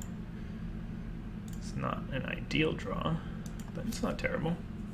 Vampire Sovereign was a great draw. I forgot to mention that in all the excitement of murdering Tezzeret with a Meteor Golem.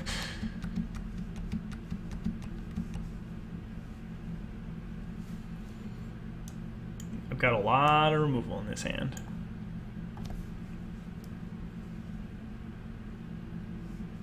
That's too bad.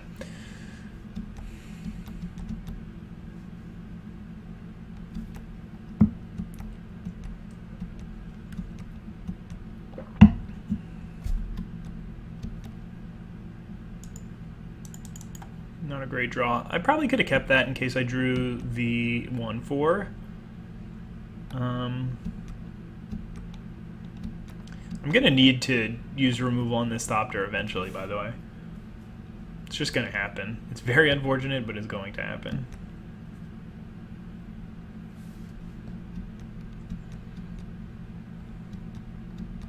But yeah, I would really like to have like a Macabre Waltz in this matchup. That's a great draw. This allows me to block the Thopter effectively, deal a couple of damage to them in the process. I mean, it's very possible that I should just be using 2 removal spells on knights and beating down with Meteor Golem.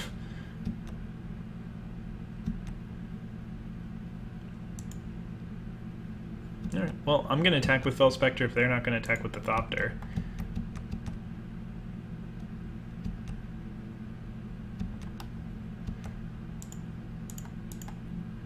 And I can push a couple lands to the bottom. Man, I just don't even want Strangling Spores at this point in the game. I just want threats, so I'm just going to ship both those down to the bottom. Could be a mistake. It could be that I should just be grabbing any creatures I can find. Omen Speaker. Or sorry, any like good spell I can find instead of lands. Because it's not like, ooh, 2 cards on top. It's not like Strangling Spores doesn't do it. Ooh, they didn't attack with the Thopter this turn either? That's odd. This is going to be so unfortunate for my opponent. they're gonna use the Thopter and the Apparatus to kill the Fel Spectre, and then I'm gonna play... Oh, no, they're not. Either way, I'm still gonna play this Aven Wind Mage, and then if they use the Apparatus, then I'll respond by electrifying a token. They did not use Explosive Apparatus. I am very confused. Did they forget that this was a card? Do they have bigger plans for this thing? That's annoying. It's just annoying.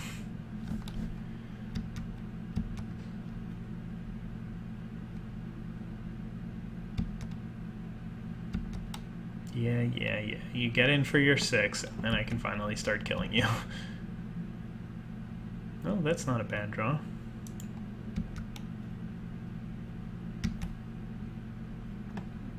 So, I mean, I guess I can also just attack with Fel Spectre, because I don't mind trading that for this thing's shield.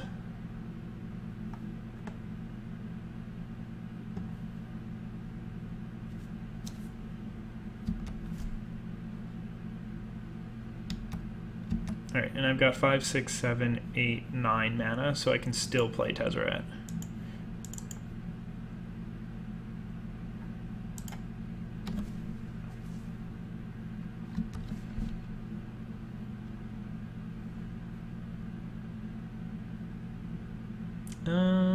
Let's see. Do I want to respond to that? I don't think so. I think I just want Tezzeret to come into play here, make a Thopter, so I can block their Thopter with my Thopter, and basically take over the game. Now they're gonna play their Meteor Golem. Prove once and for all that Meteor Golem is better than Tezzeret. Okay, they can get back a removal spell or a divination. They can pressure my, my Tezzeret. Prezzeret. I actually have 3 artifacts, amazingly. I have my 2 artifacts in my deck, and then my 3rd artifact, so I can start drawing 2 cards off of Tezzeret this turn, if they don't trade Thopter for Thopter. Though, I'm running low on win conditions. I think I still will do this. I guess I have Banefire in my deck, so I can't really lose.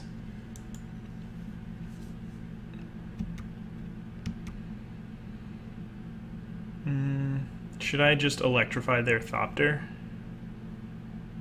Probably. Probably should just electrify the Thopter and attack, but I'm just going to hold back here.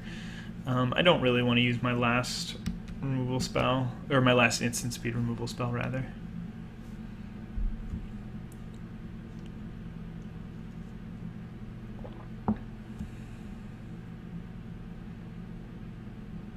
Djinn of Wishes.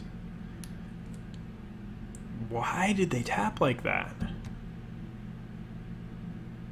That was an absolute mistake.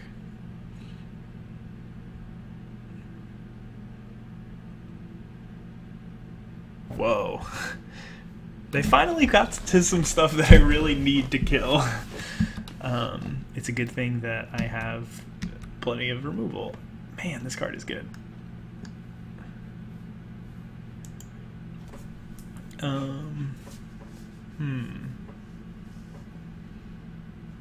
I mean, I'm not really working towards the ultimate. I think I just take the 1.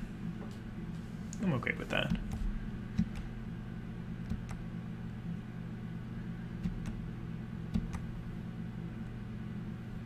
Okay, 1, 2, 3, 4, 5, 6, 7, 8, 9, 10. So I can play both my Lich's Caresses.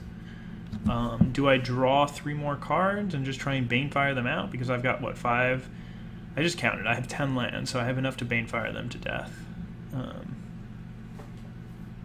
Yeah, I think I'd just do that.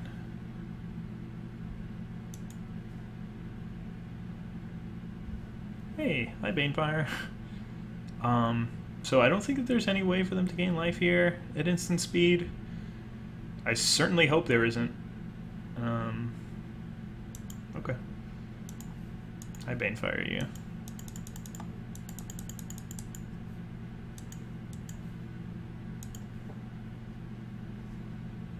It's just an effective strategy.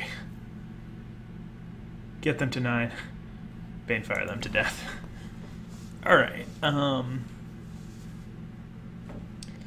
so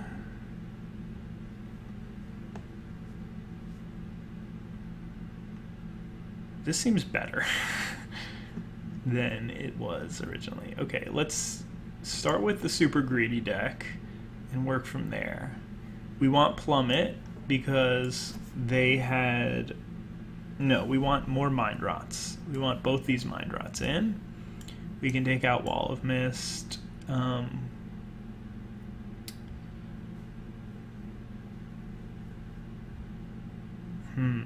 You can take out Plague Mare. They had the Thopter from Tezzeret, but I don't really see that happening too much. I want Duress in this matchup. I want to take their Tezzeret before they play it.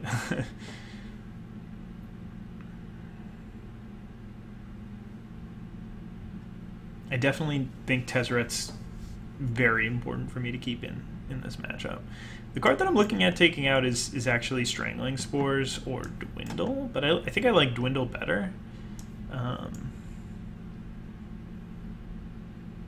Okay, I like this version of the deck. I think it's a lot more heavy on card advantage, which should help me in the long game.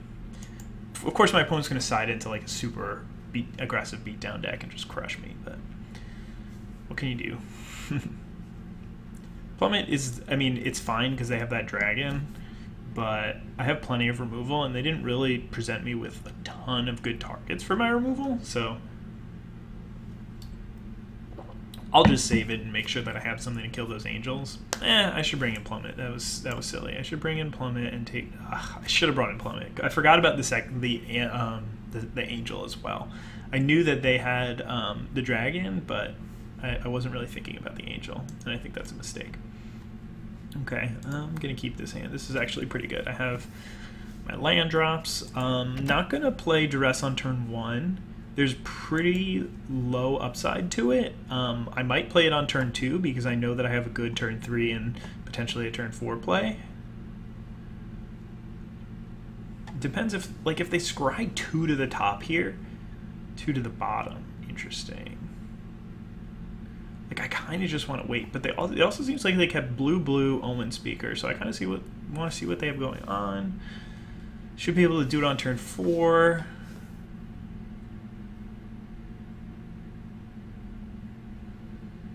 I basically just want to maximize my chance of hitting Tezzeret, so I think I'm just going to hold off for now. Not sure if this is the right move, but it's definitely possible that I should just do it now. Try like grab a divination if they have one, because it looks like they could use the mana. Yeah, there's their divination, so maybe I made a mistake. Only time will tell. Anyway, I've got this thing. I could use a Manolith. That would be nice. Be a nice way to get a free Thopter out of the deal. But I definitely want to play Duress this turn, no matter what.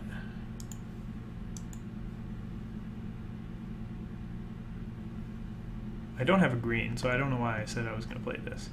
Oh, hi. Hi, all of the possible spells in this matchup. Okay, so let's see what lands they have. They do not have any red sources. I think I'm probably going to want to take Essence Scatter because that's one thing that'll stop the Meteor Golem from crushing the world. I have to worry about these cards for the rest of the game, though, so to make sure that I remember them. Yeah, I'm going to take the Essence Scatter. I think that's pretty safe. Okay, so perfect. I drew both my red sources, which is a little unfortunate, but not going to be a big complainer. Just a little complainer. Okay, there's that island. So the only thing that I know that they can cast is Invoke the Divine.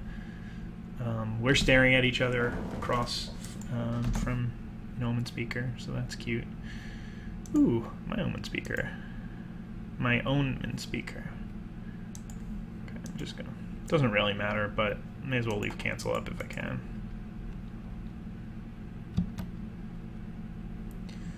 Double black plus the land for Frilled Sea Serpent.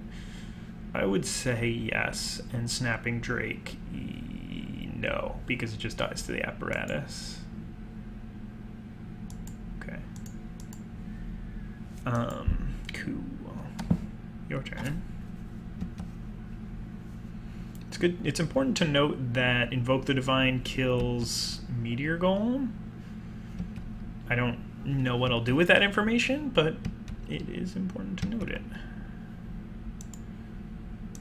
Okay. I think I just attack with both here. I know that they can just throw the explosive apparatus at the Omen speaker, but I'm okay with that, so I'm gonna take that option and just drop a Frilled Sea Serpent. It's a big guy. They're getting pretty close to being able to electrify plus apparatus. So let's see, 1, 2, 3, 4. Yeah, they could have electrified plus apparatide.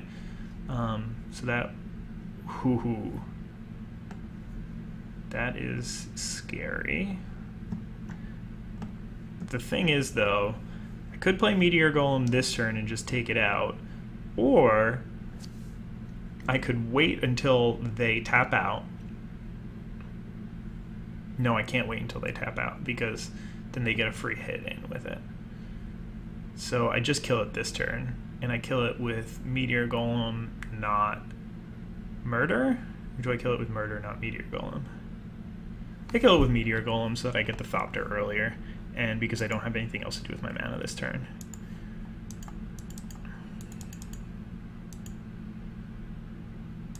So not like the sickest 2-for-1 ever, because I know that they have the answer for these, and I'm only killing a 3-drop, but certainly not bad. Attack with both just in case they wanted to chump. This prevents them from doing that. Gives them that free life point, or if they wanted to chump anyway, then I get the free damage in.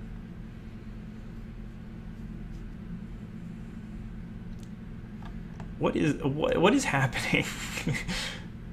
Okay, whenever this attacks, I mean, I'm pretty sure I'm just killing this, but whenever this attacks, choose target permanent. For each player, choose target. Those players sacrifice those permanents. Each person who puts it on.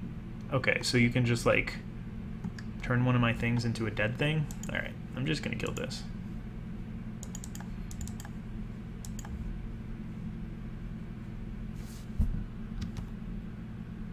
All right, now we attack with the Squadron, and I know they're 3 cards in hand, so I'm not very concerned with anything they can do. They're not gonna die within a turn or two because they can gain a bunch of life off of Invoke the Divine, but I'm pretty happy with how things are going, and they can Invoke the Divine something and electrify something. Though I guess in that scenario they're electrifying it 2/2.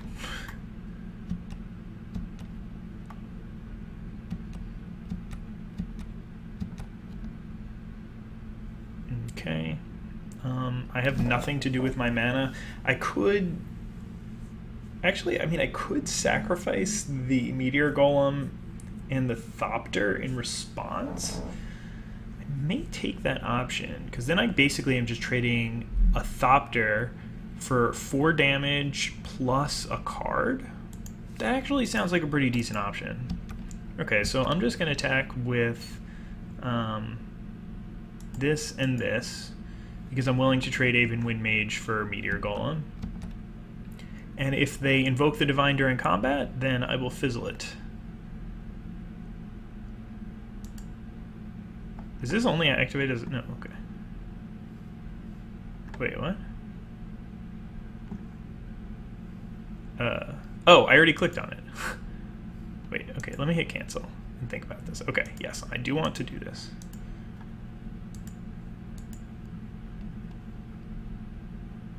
Alright, I just drew a land.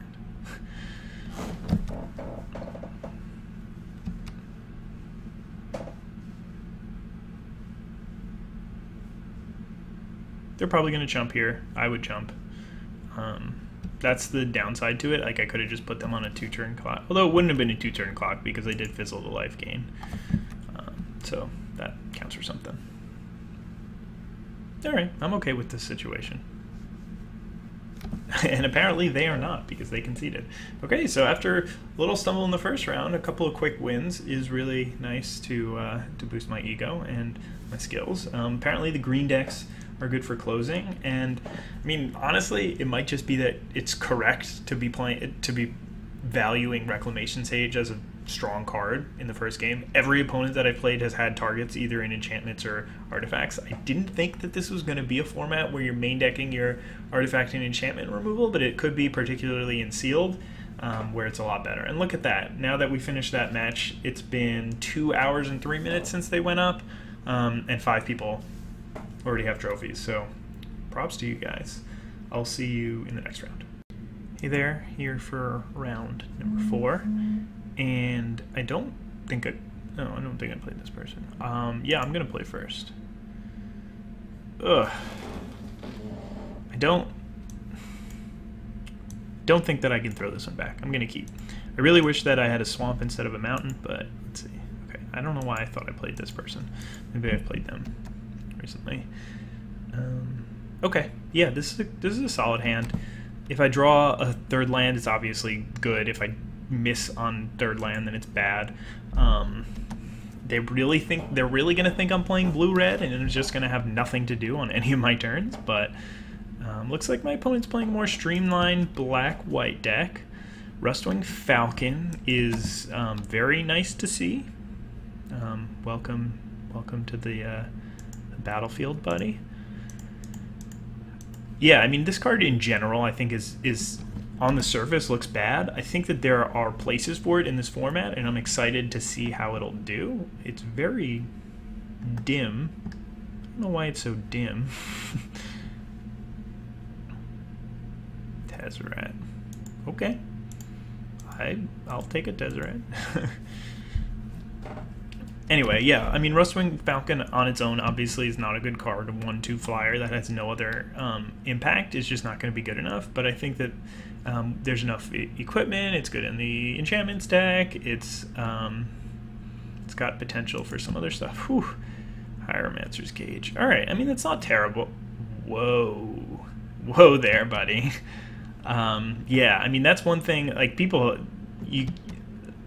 let me rephrase this. I think that at some point in this metagame, people are going to realize that this card is not going to be, it's not going to be ridiculous. Like, it's a fine card. Wow, I am so far away from casting that. Really wish I hit the land this turn. Okay, it's a fine card, but like you guys are seeing, it's just like pretty much a 1/4, and every once in a while it'll give you a 1/1, but it's just not good enough that it's like untapped turn 4 must kill kind of thing. I was expecting my that is a must kill. I was expecting my opponent to kill this and start getting him for some damage in the air, but yeah, this looks way better for me. All right, I can still be happy with a land. Yes, and I drew the perfect land. Okay, so I still can't cast my my double black spells, but a man Tezzeret's here to party it up. So the +1 here allows me to double block the Pegasus Courser if they send them in. The thing about Tezzeret, starts at 5 loyalty, goes up to 6 loyalty. Even if they do an attack with the Pegasus Courser and the Mentor of the Meek, I can just double block the Pegasus Courser, take the 2 to Tezzeret's face, and continue on from there. Lich's Caress is kind of annoying. I will grant you that. But I think that I'm still in decent shape. So they're attacking Tezzeret for 4. I think I should chump here. No, I don't think I should chump. I think I'm just going to take it, and then next turn I can make another Thopter, hopefully play the Vampire Sovereign, but if not, then maybe at least trade for this Mentor of the Meek. 1, 2, 3, 4. So I don't really... Let's see. So if I draw a card and it's a swamp, then I can play the Vampire Sovereign and I'm completely stable. If I draw a card and it's an island, then I am completely sad. If I draw a card and it is a creature on the ground, then I am completely sad. So, but if I plus, then I can sort of threaten to double block here. I can just chump. I can still spend most of my mana this turn mind rotting. So I'm going to go ahead and just go and do that. Going to mind rot them. I think I'm still in really good shape even if Tezzeret dies. It's just one of those things that, like, if Tezzeret hangs around for a long time, then you can't lose. But if Tezzeret ends up dying, then I still have a lot of late game. I mean, I have a lot of late game in my hand if I ever draw a another land. Okay, Doom Dissenter is sweet for the Mentor of the Meek. Because not only do you get it on the front side, but you get it on the back side too.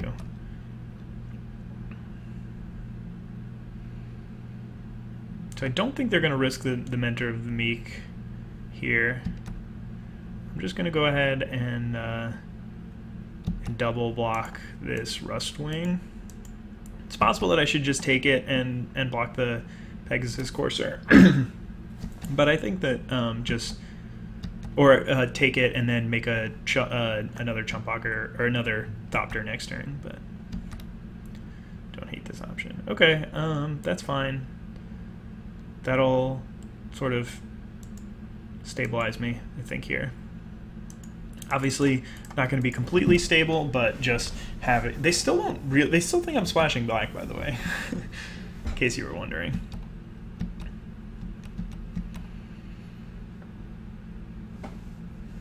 So yeah, I mean, Doom Dissenter is kind of annoying. I really hope they don't have more removal. Skymarch Bloodletter, that's not great for me. I mean, I need to draw the land to get rid of this Mentor of the Meek, because that is extremely troubling for me. I've got 1, 2, 3, 4, 5. I only have 5 lands, so I'm not quite there on playing Meteor Golem and then just zeroing my Tezzeret for 2 cards. But I'm in decent shape. I don't know if I would have played the Walking Corpse without the Mentor of the Meek value if I were my opponent.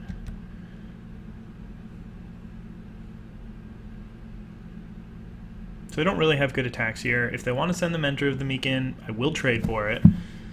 I guess they can attack with the Doom Dissenter. No, Doom Dissenter doesn't want to attack now. That's weird. I guess they just want to get the 2/2, but they wanted to get the 2/2 when Mentor of the Meek was open, I think. I don't know. I'm not going to complain about it, though. So Manalith would be a pretty decent draw here. Swamp! Swamp is an excellent draw. Okay, so Swamp means that I get to play my Vampire Sovereign. I think I just want to Thopter again to build some more artifact army so that I can go for the double draw. It's possible that I don't want to do that, but yeah, I mean, I'm just gonna keep riding this train. It's also possible that I just want to kill Mentor of the Meek. My opponent is down to 1 card in hand, so could have been a nice option just to get rid of that. But I also like the 3/4 because now my opponent played 3 2/2s last turn, so that's pretty good at attacking through my squad. Okay, they're sending everything in.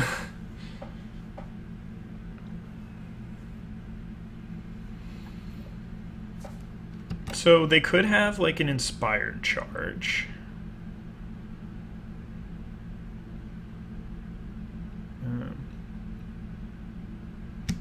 Alright, let's just play as if they have Inspired Charge because I think that that's likely.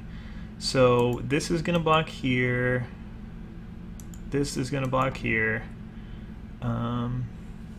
And then do I just go chump, chump, chump? Do I instead say, okay, bye Tezzeret, and then go with like Snapping Drake and Thopter?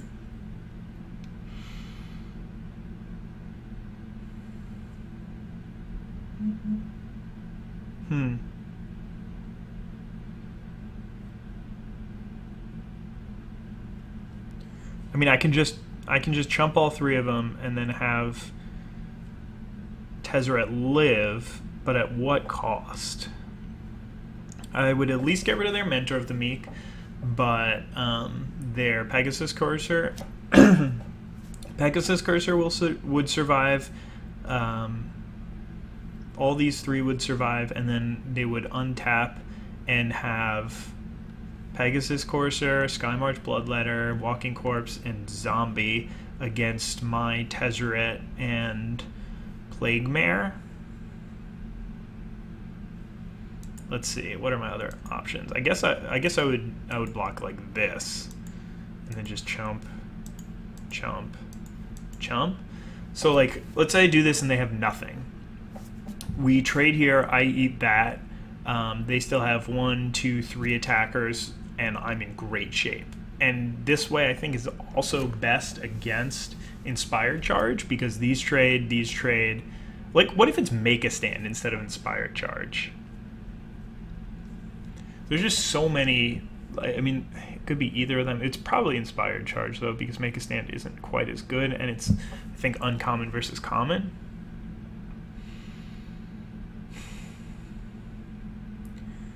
I mean, I could also just let Tezzeret die, but I don't like that as much, because I think Tezzeret's better than 3 Thopters. Alright, I'm just going to go with this. It's not a greedy block. It was Make a Stand. Darn. Alright. So they keep all their creatures. I keep my Vampire Sovereign, and I still have Tezzeret. And hopefully I will draw... yes, I was going to say, hopefully I'll draw land from Meteor Golem. Because now I can take out Mentor of the Meek. They could still fly in for a bunch and hit Tezzeret, but I can also make another Thopter to block. So this is definitely putting me in the right direction.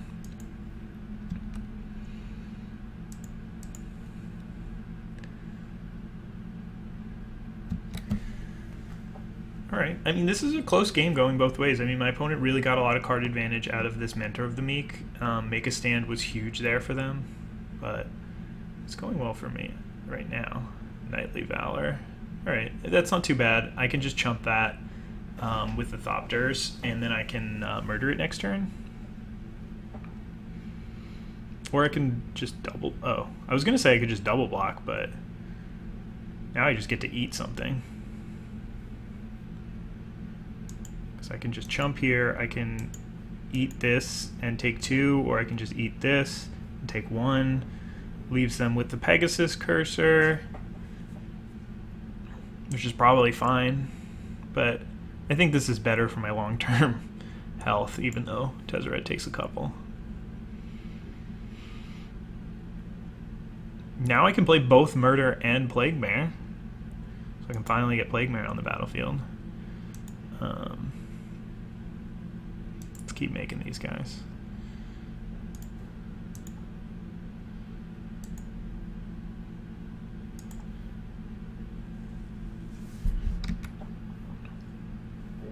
I'm just going to go ahead and murder this. I'm going to murder it in combat anyway, so I don't want them to draw, like, I don't know how many Make a Stands they're playing. I don't really know everything in the format, but now my board is just so dominant. Maybe I just want to even attack with this Meteor Golem? Possible. Let's see. Yeah, I'm gonna go for it. I'm gonna start jamming. I think that it's time to turn the corner in this game. I can trade Plague Mare for either of these and eat 1. If they attack with everything, then I'm really happy about that. Alright, another Pegasus Courser is not too big of a deal. Man, they really, like, everything in their deck triggers Mentor of the Meek. Now I think it's time to finally start drawing, or maybe I just make 1 more. I'm going to draw just because I have nothing to do with my mana this turn. That hasn't been the case in the past. Well, now I have stuff to do with my mana.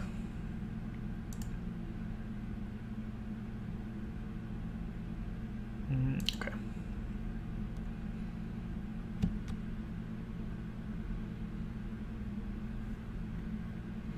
Okay, so I can play Manolith and Wall of Mist, but that's unfortunate.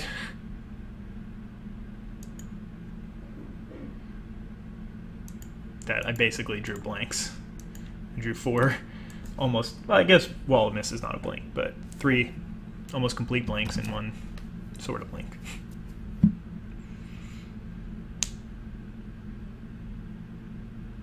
I'm very far away from Bane firing them to death. They didn't attack, which means that I can start drawing 2 cards off Tez. Alright. Still no good attacks for me, but I guess I could have just killed Pegasus Courser and started attacking with Vampire Sovereign. That might have been a good plan.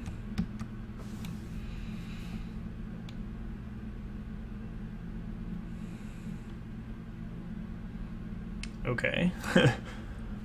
This is a thing. Everybody's attacking Tezzeret. Maybe Inspired Charge here, finally. Okay, well, I can be more greedy with my blocks now. So, like, I can just do that. I can throw this here, and I can just take 2. I can have Tezzeret just take 2, or I can just throw the Thopter in front. Yeah, I'll just throw the Thopter in front. That doesn't hurt. And I still have Strangling Spores if I really need to. Save one of my creatures. Oh, it's Make a Stand again. So I can kill this to save my my Meteor Golem. I think I'd rather save it for like an Eagle or I want to start killing them.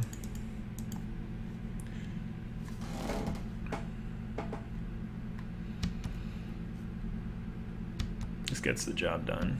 The problem with chumping though is that now I can't draw 3 cards, I only draw 2. Or I mean I only draw 1.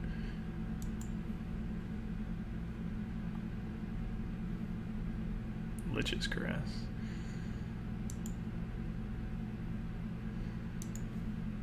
Alright, let's get rid of this. That's a terrible idea. Let's just attack. I don't want to risk losing this game just to protect Tezzeret. So, I mean, like, I'm going to draw Banefire eventually, and it's going to kill them. I can hit that. Now it's going to kill them. Like, I can pretty much guarantee that. And this way, if they have some massive bomb, then I can just Lich's Caress it.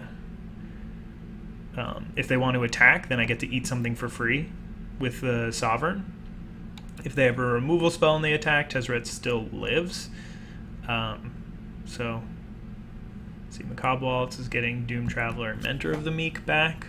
That's pretty good for them. They won't be able to activate Mentor of the Meek this turn, though.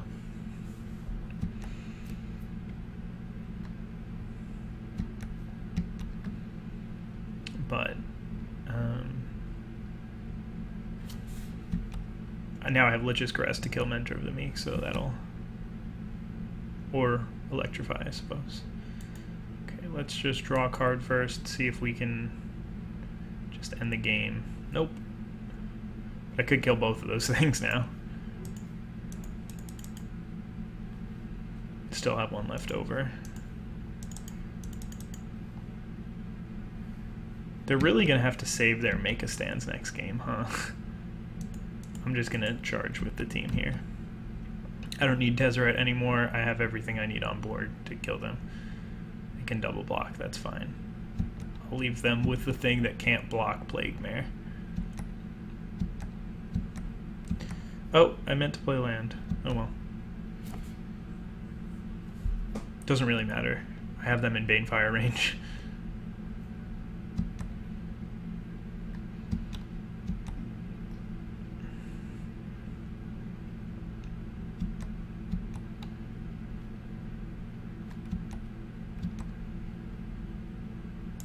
Okay, that'll also kill them.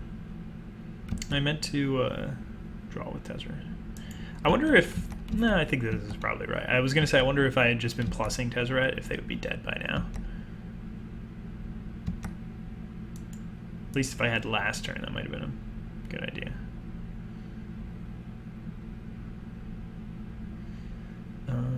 I think I'd rather them not know about Fel Spectre. because I want them to like save a card in hand at the end of the next game or something like that. But yeah, this should let them know that the game's over. I guess I probably should have just plussed so that Frilled Serpent plus Random Thopter would be lethal if they found an answer to Vampire. I could have attacked with Plague Mare past the Knight, but they would have just chumped with Doom Dissenter, so wouldn't have done too much for me. Okay. My opponent's deck is pretty aggressive. This is a deck that I think that Shock is actually good against, because their most important, it kills their most important cards. Well, I guess it really only kills Mentor of the Meek, but I think it's important to have another answer to that.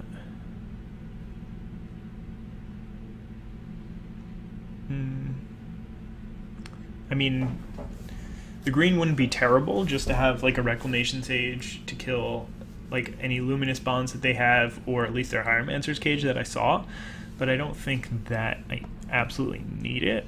I think that Mind Rot is not as good against them, especially on the draw, so I can happily take that out. I don't think that I want to take out like Omen Speaker and Psy. I think that those guys are pretty key in this matchup.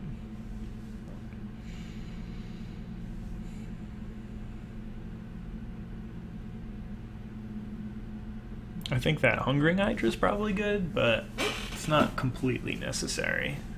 I think I still have plenty of ways to win the game. Okay, I'm happy with this. I think that my deck is pretty well equipped to beat what they're doing. It's not like perfect, but I think it's pretty good. I really wish another weird hand with only islands. All right, yeah, I'll keep. I mean, this is part of what I signed up for when I'm playing a 3-color deck without like a ridiculous amount of fixing, is hands that aren't great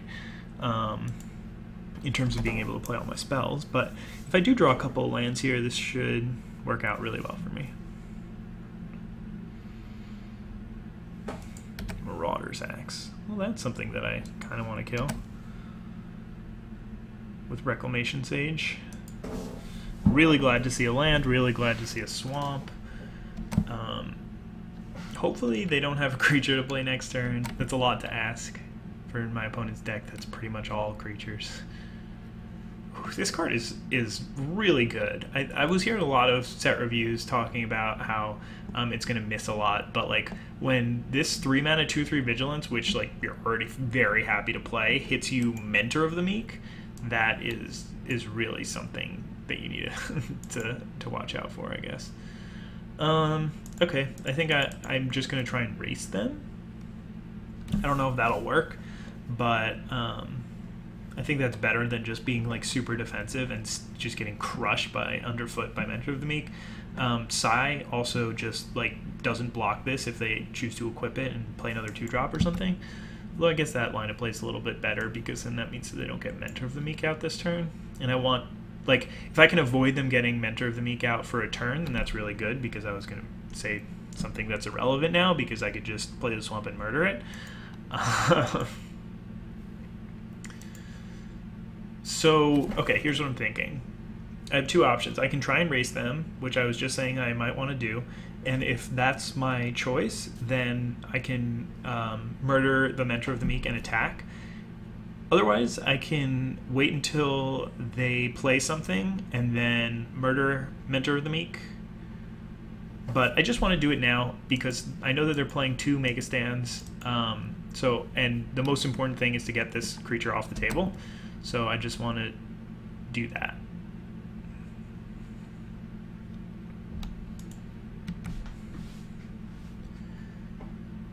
With Snapping Drake, Dwindle, and Lich's Caress, I think that I'm really good at racing. Marauder's Axe is going to be tough, but I think that I am well equipped to race this opponent. Well, that's annoying. I wanted to either Lich's Caress or, yeah, I guess I just wanted to draw land and Lich's Caress that. I think I'd rather Dwindle than commit to trading my Snapping Drake. So I'm just gonna attack here. I mean, hopefully I'll still have a removal spell. The only problem is this isn't as mana efficient. So, but it doesn't look like I'm going to get to double spell anytime soon. So I think I'm okay with this.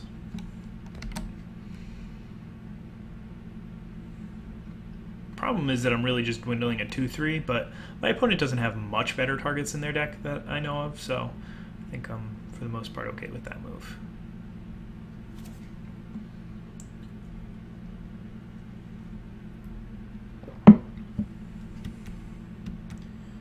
I find it very hard to believe that my opponent has absolutely nothing to do this turn. Wow, that's kind of bizarre. Cool. I like the land here. Well, since my opponent has so many cards that do absolutely nothing in their hand, I am going to just play Fel Spectre. Or, actually, these are two sort of competing ideas, because on the one hand, I think that my opponent's probably holding some removal. They just didn't want to use it on a 2-2 flyer, but they might use it on a 3-2 flyer. On the other hand, if they have all these excess cards that do nothing, then maybe Fel Spectre. Way of Kings. I can get rid of this Mentor of the Meek. Sorry about that. I'll probably just fast forward through that. I just got a couple of Facebook notifications, and one of them contained a spoiler to a book, so that would be kind of a rude way to set up a video where I just spoil a book for you.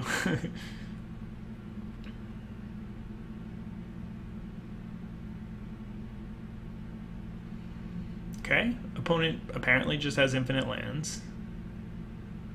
That's what they're doing with their life.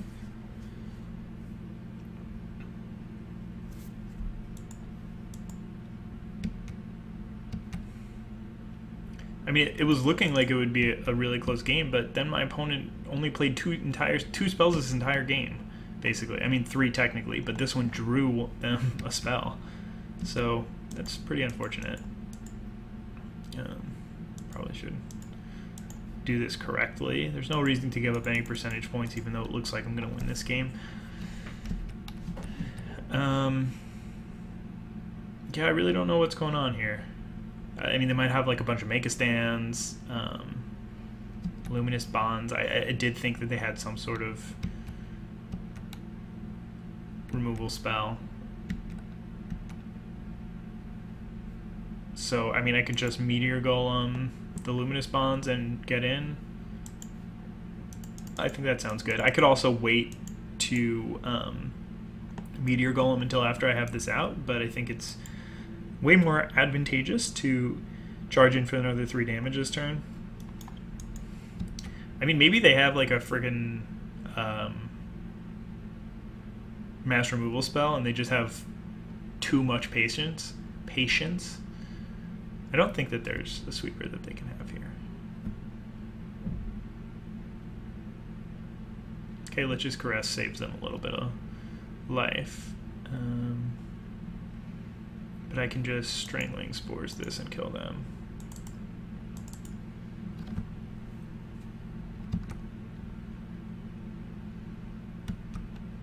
Even though it uses 2 removal spells on 1 creature. It's better than having them on tap. I don't really know what they have in their deck, what options they have available to them, so it's better to just be sure of it and end the game when you can. All right, so won that match. It looks really nice when you just go 2-0, 2-0, 2-0. We won't talk about the first round, and yeah, I'll see you guys in the next round. Bye. Hey guys, here for round number 5. And I believe this is the one that determines whether or not I make or lose money for the draft. So I hope that I win this one. That would be fun. It was a good hand. I'm on the draw, so I have a better shot at hitting my land drops early on. Oh no! Vampire Neonate is doing work for my opponent now after being such a potent threat for my my squadron. Okay, so still no land, which is unfortunate. A couple of 5 drops is really not what you want to see. Liliana's Contract is a card that, ooh, that is a good Essence Scatter target. Liliana's Contract is a card that is really nice to see if you're actually hitting all your land drops and you're playing out spells every turn. But like as you guys saw earlier, when I just drew 4 cards, lost 4 life, and had to discard 2, it was not ideal. So let's see what's going on. So my opponent's deck looks very similar to the previous opponent's deck. Can't really say too much else about it. So happy I drew that land and can drop this Banefire. Snapping Drake. Start getting in for some damages.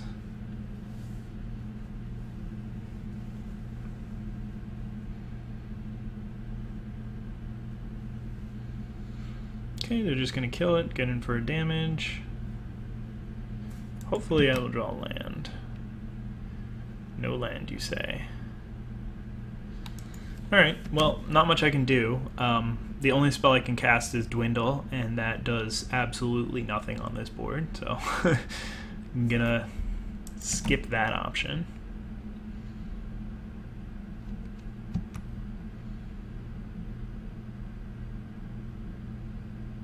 Sky Scanner. I really hope I draw like Plague Mare. That'd be a nice way to clean up this board. Okay, so right now I can do my favorite move, which is just draw 4, discard 2, lose 4 life. I can Lich's Caress this thing, give myself another turn to find good stuff to do. Yeah, I mean, I think I'm going to need the life, and I have plenty of removal in hand, so this card is just overperformed for me and for my opponents. I think it's going to be really important to play that card in sealed deck. Okay, hide second Mentor of the Meek for my opponent. How's it going? Electrify. Alright. For another Lich's Caress.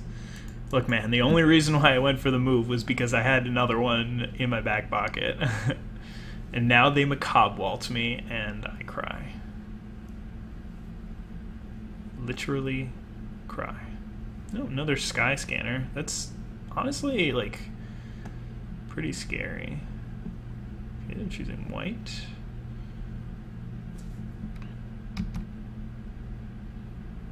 And I drew Plague Mare.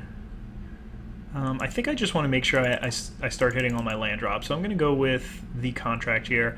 I'm only going to have to discard 1 because I'll be able to draw, if I don't draw a land in these 4 cards, that would be kind of bonkers, but okay, cool. So did that. I can just drop this, like, it's Electrify, I guess. Maybe Mind Rot. Like, I don't know when I'm going to be casting this Mind Rot. No, I don't want to get rid of Mind Rot just yet. They're really short on cards in hand, so like there could be a good chance for me to go like Plague Mare into Mind Rot next turn. So I don't think I want to do that. Maybe I get rid of Dwindle. It doesn't seem very good in this matchup. I can cast it, which is a big benefit over Electrify and Banefire, so maybe I shouldn't have done that. But I also will have access to Meteor Golem next turn if I want. So, right, so they hit me for another 4. I'm down to 10, but I can really clean up this board well.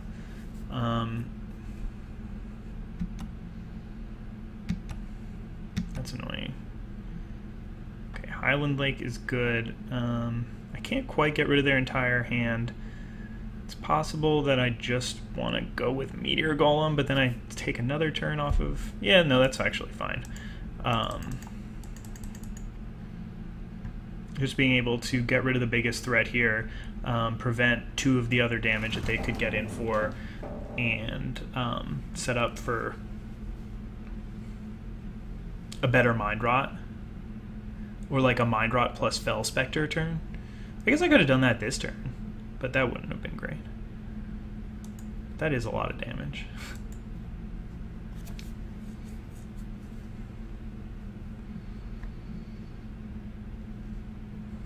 Fell Spectre does do a good job of shutting off these Sky Scanners for now, so it's not like I need to play Plague Mare. I can play Fell Spectre instead.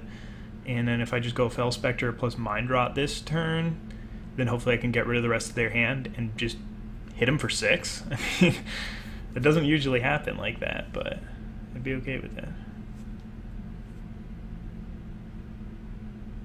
Luminous Bonds is scary right now, because that means that they hit me for another an extra 2 damage. I'm already at 10. Man, and they have the freaking thing, so now they only have 1 card in hand, which means that Mind Rot does nothing. Okay, so I think it's time for Fell Spectre plus Plague Mare this turn.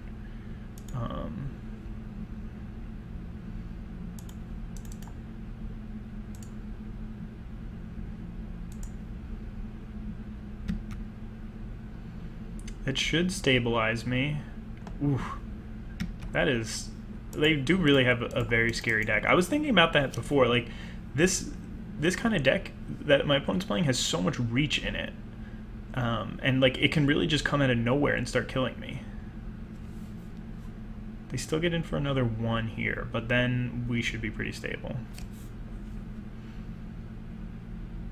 Oh, they chose not to attack.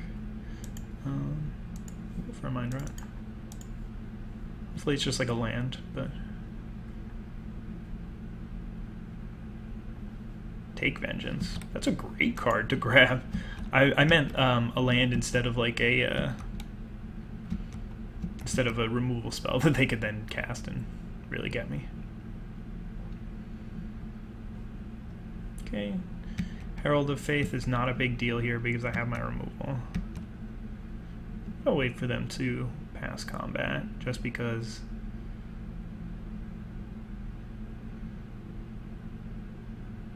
that's really weird. It's a very strange attack. I guess they just... I don't really get why they would attack with just this and not this and this. And this, to be honest. But I'm okay with it.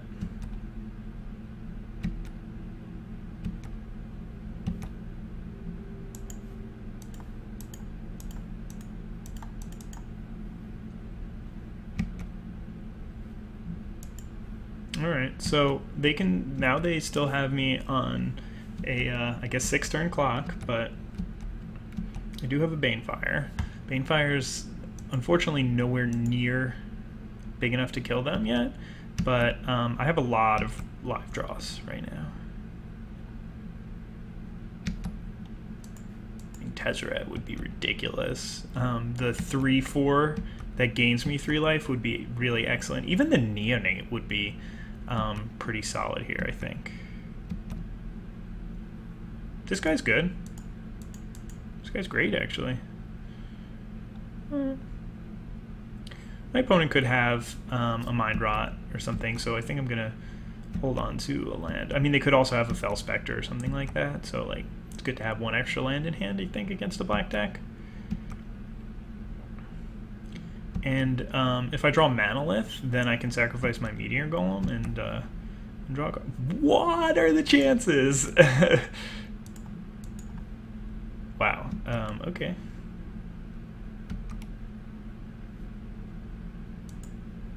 Right. That is that ability. Okay, 1. Sacrifice this and this. Okay.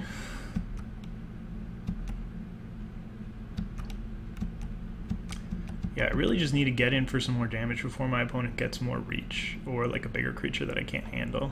Like, I want Banefire to kill my opponent. I guess I should have kept the other land in case they're playing a Mind Rot. Okay.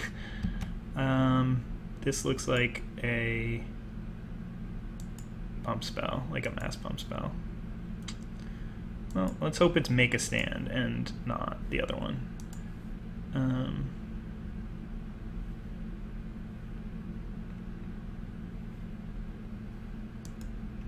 Yeah, I think that these are my blocks. Oh, it's just Strangling Spores. Okay, I guess that makes sense.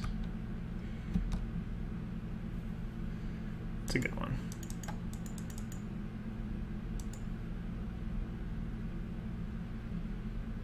Like, how close am I to killing them? Banefire will do 1, 2, 3, 4, 5, 6, 7, 8, 9, 10, 11, 15. I mean, I'm still so far away.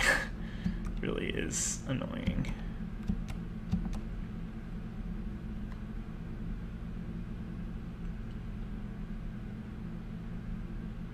I guess if I had just blocked regularly, I could have like thrown the Thopter here, blocked this with this and that, and then I would still be at 5 life. But I was so worried about Inspired Charge and Make a Stand from the last match that I was trying to play around it when maybe I can't really afford to play around it. Yeah, that's a tough decision there. I'm not sure I made the right choice. Alright, so that's not going to be too big of a deal. The Plague Mare is just going to be absolutely great against this opponent. I don't think that they're just going to suicide their Child of Night for 4 life.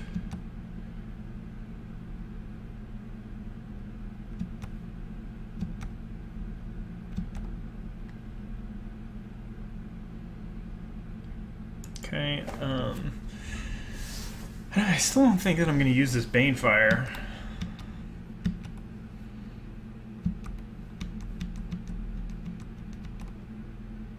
To kill one of their random creatures.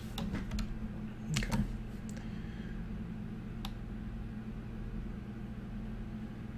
Strangling Spores is good. Maybe now I can start chipping in with the Thopter. Like, I need to kill them at some point, right?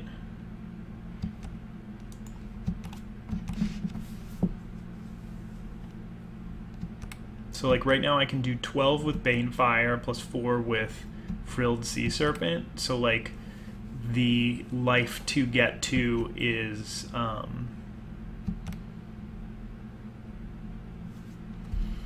well, I mean, I don't know. Like, they could have drawn something, or they could just be like, I'm going to present lethal. If you have it, you have it.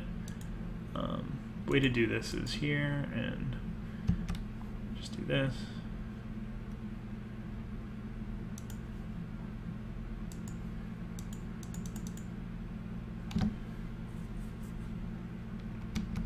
Okay. So we get to eat their board there. Drew a murder. Okay, that's good. So now I can attack for 4 or 5. We'll get them down to 18. If I hit them for 6, then that's still not enough. So I just go with this for now, leave that guy back to block, and if I need to, I can murder, and then hopefully I'll just have lethal next turn.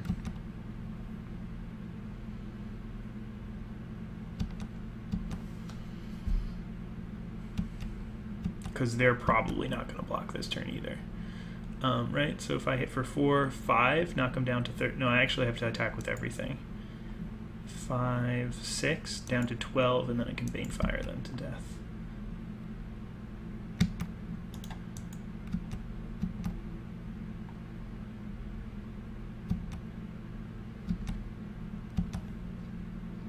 All right, that's one way to get a win. I guess I could have had any white spell and then like a pump spell. This probably was not worth going for, to be honest. Okay, this matchup, Shock, I think is a must bring in.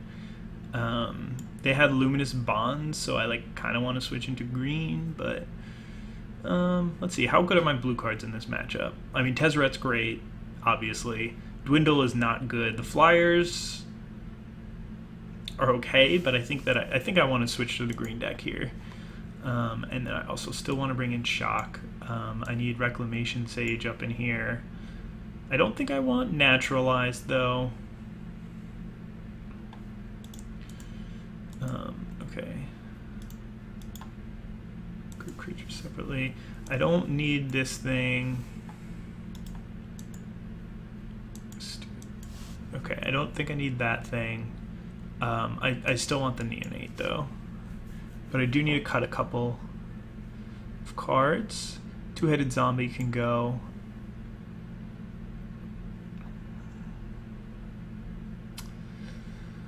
All my cards are so good. What a problem. What a problem to have.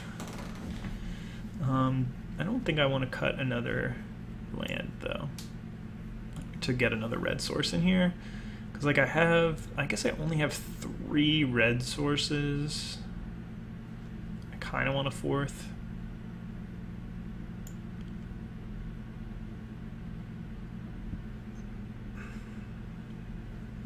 Alright, I guess I have to cut Highland Game. The card is pretty bad. Question is, do I want one more source? And if so, what is it at the expense of? How many black sources do I have in this deck? 1, 2, 3, 4, 5, 6, 7, 8, 9, 10, 11. Alright, I'll cut 1 black for another mountain. One last check to see. I don't think I want like Duresses. I don't think I want my own Epicure of Blood. I don't really love Mind Rot, even though it did some really nice work for me that game. Okay. Let's see if I can do something similar this game. Alright, I like this hand. Don't love it, but at least I have a 1-drop, a 3-drop, a 4-drop, a 5-drop. Like, I can, if I draw some lands, then I can make this hand work. Neonate can start blocking early. They're on the mulligan, so I'm happy about that. I have a removal spell for one of their Mentor of the Meeks. They put a card on bottom. Nice. Okay, so now, yeah, if I draw a 3rd land, then this hand is looking really good. Diamond Mare.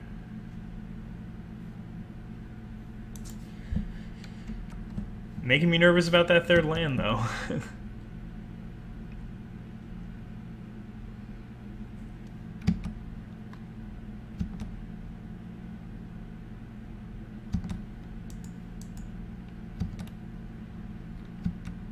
That attack is super free for them, so there's no reason for me not to block.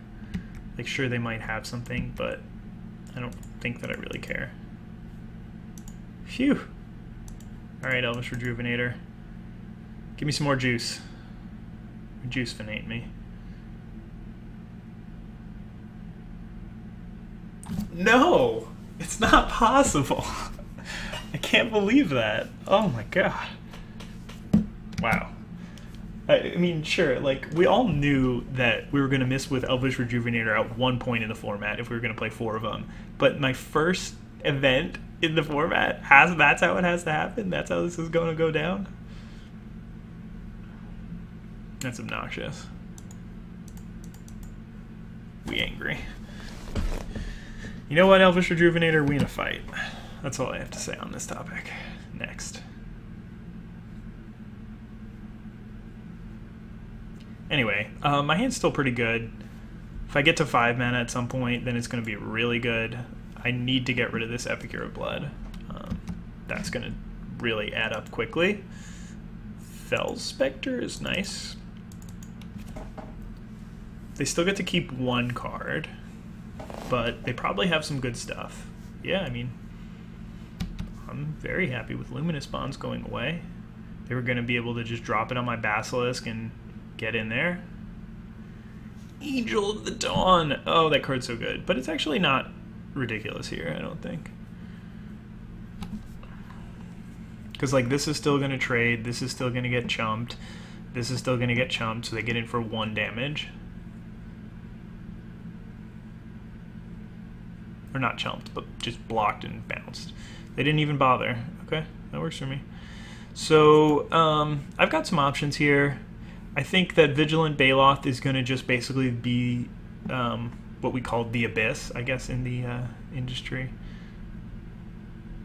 Which just basically means that every turn it just charges in. They have to block it with a creature or take a bunch of damage. But I think I'm actually just going to go with Vampire Sovereign. I mean, I can also just Lich's Caress this, but I think that I'm going to go with Vampire Sovereign so that I can block their Angel of the Dawn and start getting some damage in. I'm not at the point where, like, I need to super focus on maintaining my life total, so I think that it's okay for me to take a turn off, or like to be okay with them getting another Epicure trigger and maybe like killing my vampire and getting in with the angel, but it doesn't look like they're going to do that. Okay, I mean, at this point, like, Vigilant Baloth just gets blocked by Epicure and Diamond Mare, so it's not, like, ridiculous. So I can just Lich's Caress. No, I think I changed my mind. Or maybe I just want to Strangling Spores, get rid of this, attack with the 3/4, and then still have Neonate up. That actually sounds pretty good. A little bit more mana efficient.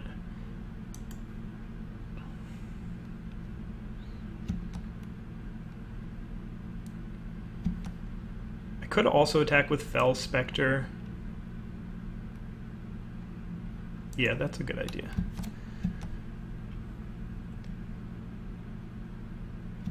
They're just gonna chump. That works for me. They take a damage. I'm gonna get them. Okay. Yeah, that's annoying.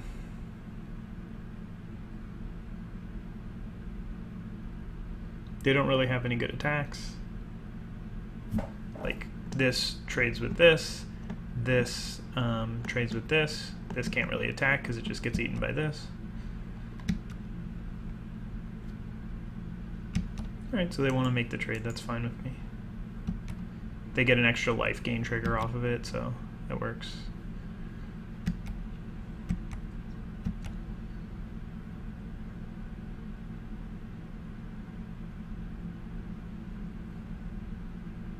Yeah, that's pretty good for them.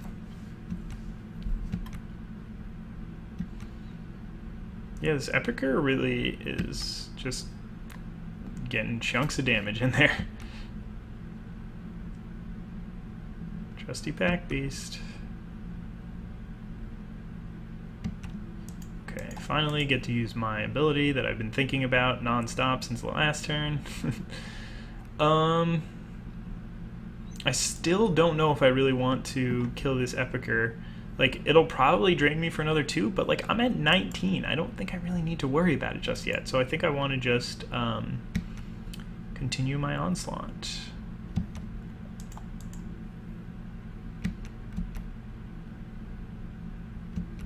My aerial onslaught of assaults and attacks. Especially drawing Banefire. Like, I don't have the mountain I need to cast it yet, but soon enough it'll just be like very significant. Okay, well now I'm just gonna go ahead and get rid of this. I want to be able to attack with this without it getting double blocked.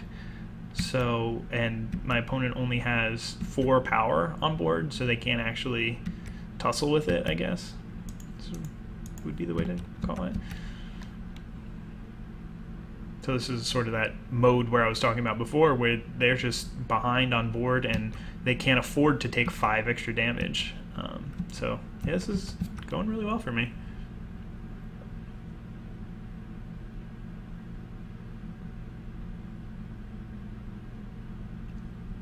Sure. It's not a card.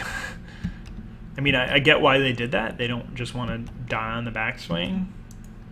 But there's a reason why this card isn't generally playable in current Magic formats. Because like, if it had been any creature, then I would have to be worried about the Vigilant Baloth getting triple blocked.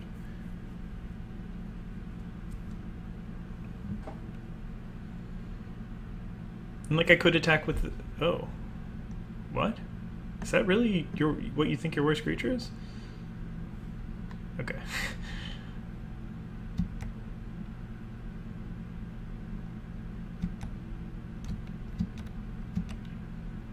Again, I may as well play around Fell Spectre here by holding that mountain back. Rustwing Falcon, on the other hand.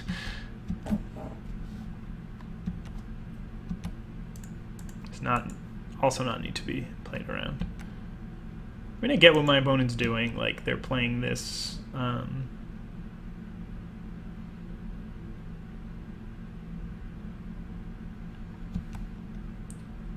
weird Mentor of the Meek deck that wants like Rustwing Falcons, and they probably have like 2 Epicure of Bloods that can start draining me out, so Sovereign's Bite ends up like being like basically a Lava Axe for 2 mana. So I mean, I understand the idea, and for the very first part of the format, I can respect wanting to just sort of make sure that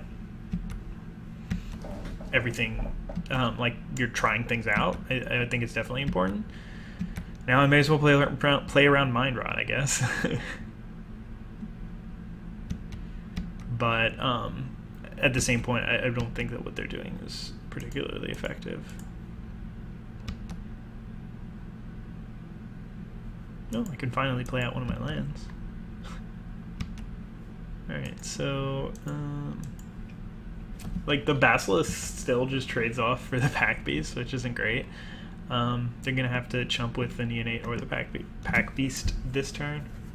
I guess it's pretty good because then it means that they have to chump the next turn. But if they trade with the Pack Beast, then this is better for me. Yeah, I was gonna say, like, if you don't use the Neonate there, then you're in big trouble. Because then once the damage goes through, then if they do this, then I can kill them in response with my Neonate. I don't actually have to wait until their end step to do it. It's just a habit. But it looks like start with the blue deck, sideboard into the green deck has been pretty good. Though, like, I mean, if I had been playing Vigilant Baloth instead of, or if I had been playing Tezzeret instead of Vigilant Baloth, it's not like I would have been worse off for it. So there we go. I ended up going 4-1, which is good for some amount of packs that I... oh, I can make this smaller. But can I make this bigger? Yes, I can make this bigger. Okay, which is good for 3 packs and 240 play points. So I guess that's like a 3-pack. This was what it cost to enter the tournament. Yeah, so that's great. I'm really happy about that. I hope you guys enjoyed the video. I know it's been a really long time since I made one, but I do still love Magic and I still love making videos. I just have been quite busy. I don't expect it to change significantly, but maybe I'll try and get some more videos out here and there. Thank you guys for watching. I really hope you enjoyed, and I hope you have a wonderful day. Bye.